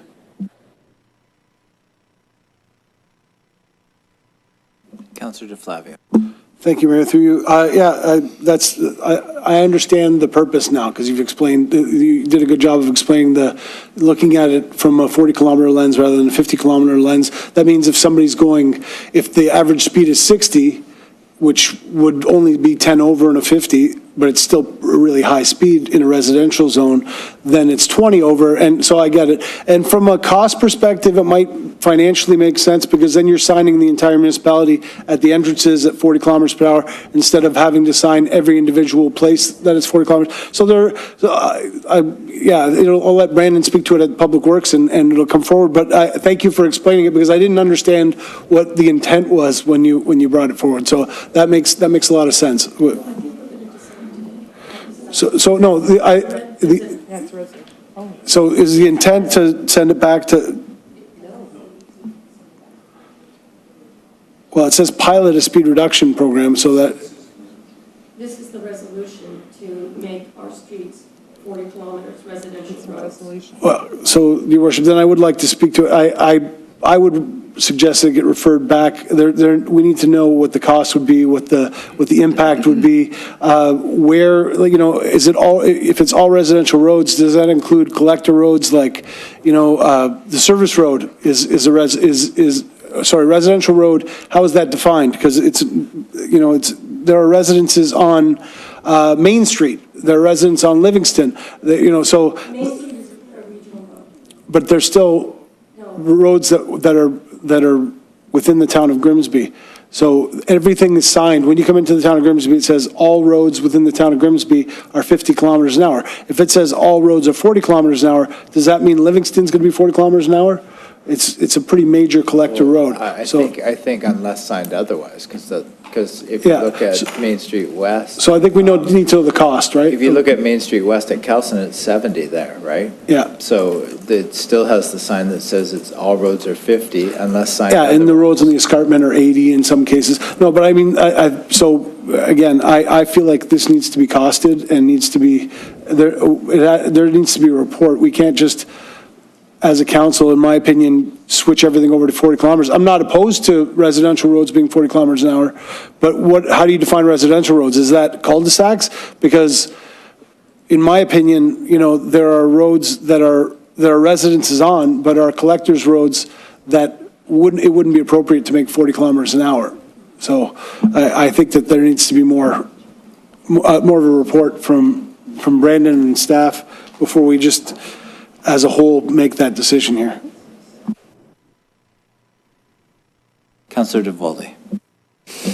Yes, I guess I won't belabor the point, but I do agree with Councillor DeFlavio that I would really appreciate hearing from our traffic experts in our Public Works Department, and so I would like to see this issue looked at, but I would like to refer it back to Public Works for a report to the Public Works Committee, and then to come to Council.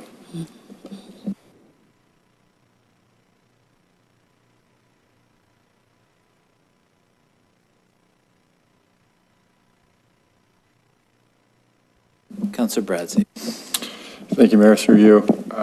I'd also like to see us hold off on this for now, and would like to know what the cost is going to be associated with this. Also, it gives us more time to sit back and watch St. Catharines and see the impact that it truly does have, and see if it is something worth doing once we know the cost.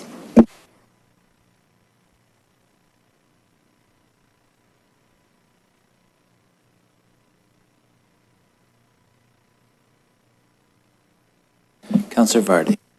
Yeah, I'd just like to say, what costs safety? I'm not really concerned that it's going to cost money to put up signage that says 40 kilometers an hour. It's about safety, and I look at other communities that have already moved to do this. So I don't think we need to wait to hear more. We know that this is the trend.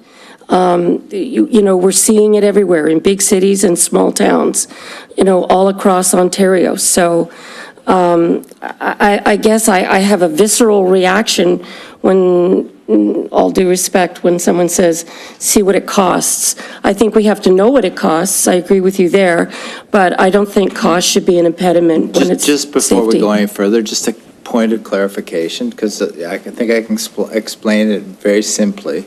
As you come into Grimsby, at all our entrances, there's a sign there that says speed limits 50 kilometers an hour in all the municipality unless posted otherwise. You just change that sign from 50 to 40, and then anything that's not signed is assumed 40, because that's all it's done in Grimsby right now. So you have 70s in other areas, 40s in other areas, but they're not, the non-signed areas are assumed 50 unless signed otherwise. Is that not correct, Brandon? Sorry, Mr. Mayor, it's something I'd have to evaluate with our team. I think under the Highway Traffic Act, we're not permitted to do that, but that's something I would definitely review with our team and bring back through the Public Works Committee. Again, just asking that this matter be referred back to the committee.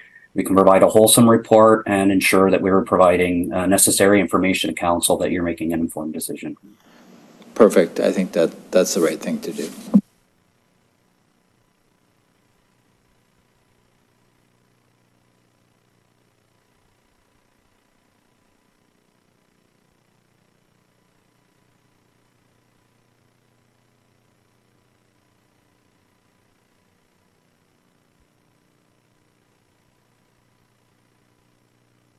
Moved by Councillor DeFlavio, second by Councillor DeVoldy. Resolved that the item regarding speed reduction to 40 kilometers an hour be referred to the Public Works Committee.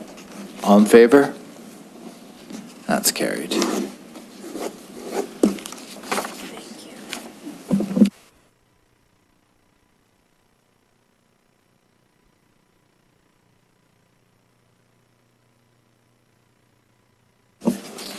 Now we move to Section 15, Notice of Motions. First notice of motion, introduction date July 4th, 2023, meeting times requested by Councilor DeFlavio. Whereas the town of Grimsby recognizes the importance of transparency, citizen engagement, and public participation in the decision-making process, whereas regular business hours may not be conducive to participation from all members of the community, whereas it is desirable to provide opportunities for public participation in council, committee, and board meetings.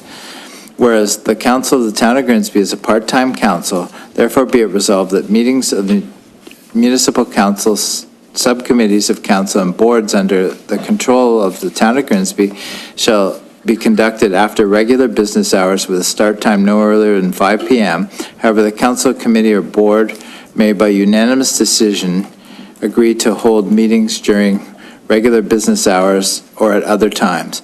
Be it further resolved that this applies to any business conducted that is related to council, including interviews with potential employees, contractors, or consultants. Be it further resolved that the clerk of the town of Grimsby shall ensure that notice of all meetings is provided to the public in accordance with the Municipal Act and the town's policies and procedures. Be it further resolved that the clerk shall also provide notice of the change in the meeting times to all members of council, committee members, and board members. Be it further resolved that this process be reviewed at least once every 5 years to ensure its effectiveness in achieving the goals of transparency, citizen engagement, and public participation in the decision-making process. I acknowledge that this notice of motion will be given consideration at the August 8th, 2023 council meeting. Notice of motion, introduction date July 4th, 2023, subject rat infestation. Requested by Councilor Korstanji, whereas the vibration and construction of the new development can cause the resettlement of existing rat populations, whereas residents within the immediate area of the new West Lincoln Memorial Hospital are experiencing increased rat infestation on their properties, whereas the residents have had to incur the personal financial burden of hiring professional exterminators. Therefore, be it resolved that staff investigate possible solutions and our programs for the reimbursement of professional exterminator services due to Essential Community Services Department. I acknowledge that this notice of motion will be given consideration at the August 8th, 2023 council meeting. Town of Grimsby notice of motion, July 4th, 2023, standing committee closed sessions, Councillor Sharwa.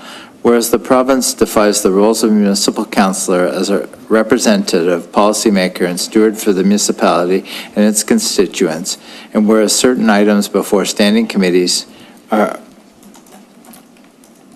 required to be considered in a closed session in accordance with Section 2392 of the Municipal Act, 2001, and whereas Section 3.713 of the Town's Procedural Bylaw 2065 as amended prohibits members of council not on the standing committee from attending those closed sessions, and whereas that rule may deprive constituents of representation in closed sessions on matters that directly or indirectly affect their interests, and whereas other municipalities recognize the importance and added value of permitting all councillors to participate in all standing committee meetings, including any closed sessions. Therefore, be it resolved that Section 3.713 of the Procedural Bylaw 2065 be amended to permit members of council to attend standing committee closed sessions, and be it further resolved that members of council be circulated full agendas of every standing committee meeting, including information to be considered in any closed session. Be further resolved that the clerk's office be directed to develop a standalone closed session meeting protocol policy, implementing best practices of other municipalities and technology measures to ensure the security of closed sessions and any related information. I acknowledge that this notice of motion will be given consideration at the August 8th, 2023 council meeting.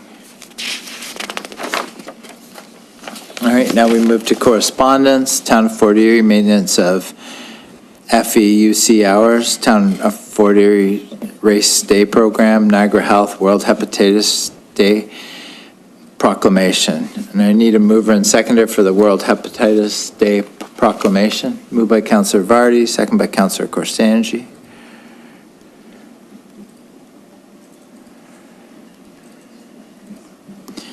Moved by Councillor Vardy, second by Councillor Corstangi. Whereas approximately 204,000 Canadians are living with hepatitis C, and over 250,000 people are living with hepatitis B. And whereas people living with hepatitis B and C have an increased risk of developing cirrhosis, liver failure, and related illnesses, and whereas Ontario has over 110,000 people living with hepatitis B or C, both of which are slow and progressive diseases, and whereas there are vaccines available for hepatitis A and B, effective hepatitis C treatment therapies can cure over 95% of the cases, and whereas World Hepatitis Day provides an opportunity to reach out to millions of Canadians, encourage hepatitis testing. Trying to read here. Where was I? Provide treatment and care for those affected while paving the way towards elimination of hepatitis as a public health concern in Canada by 2030. Therefore, I, Jeff Jordan, Mayor of the Town of Grimsby, do hereby proclaim July 28th, 2023 World Hepatitis Day in Grimsby.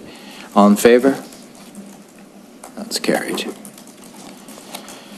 Now, I need a mover and seconder for the balance of the correspondence. Moved by Councillor Frake, second by Councillor Howe.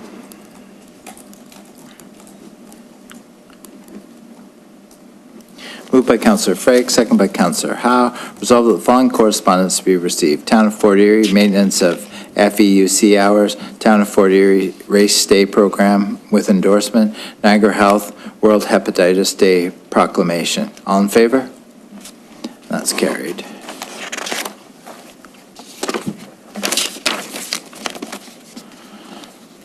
All right, now we move to bylaws. Need a mover and seconder. Moved by Councillor Howe, second by Councillor Corstangi.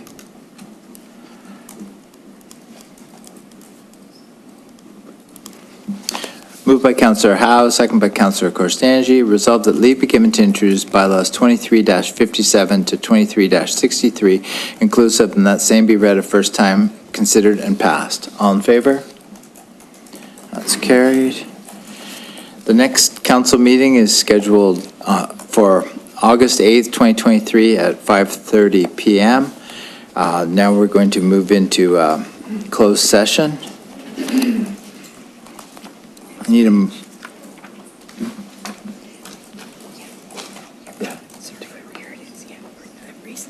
Yeah, all right. Need a mover and seconder. Moved by Councillor DeVoli, second by Councillor Bradzi.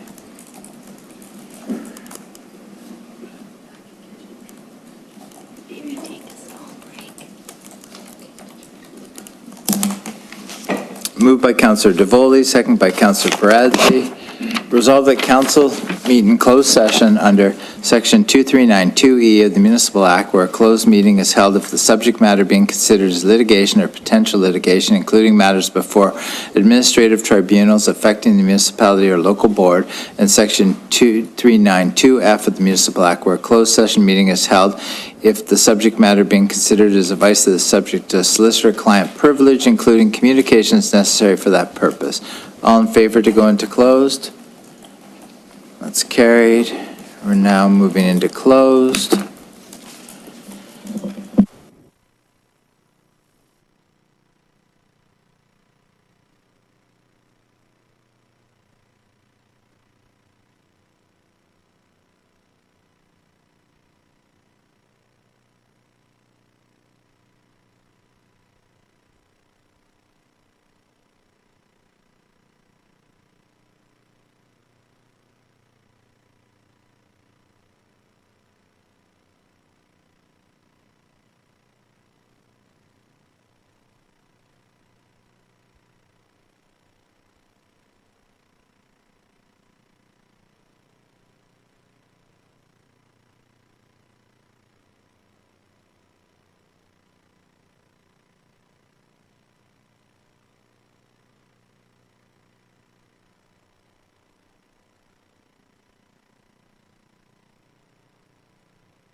Welcome. We're back in open session now. I need a mover and seconder to approve the direction provided and closed.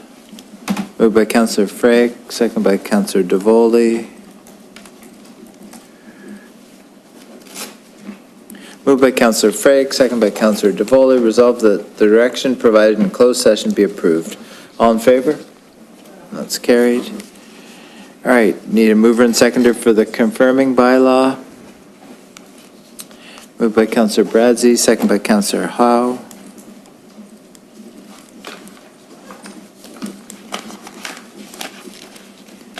Moved by Councillor Bradzi, second by Councillor Howe.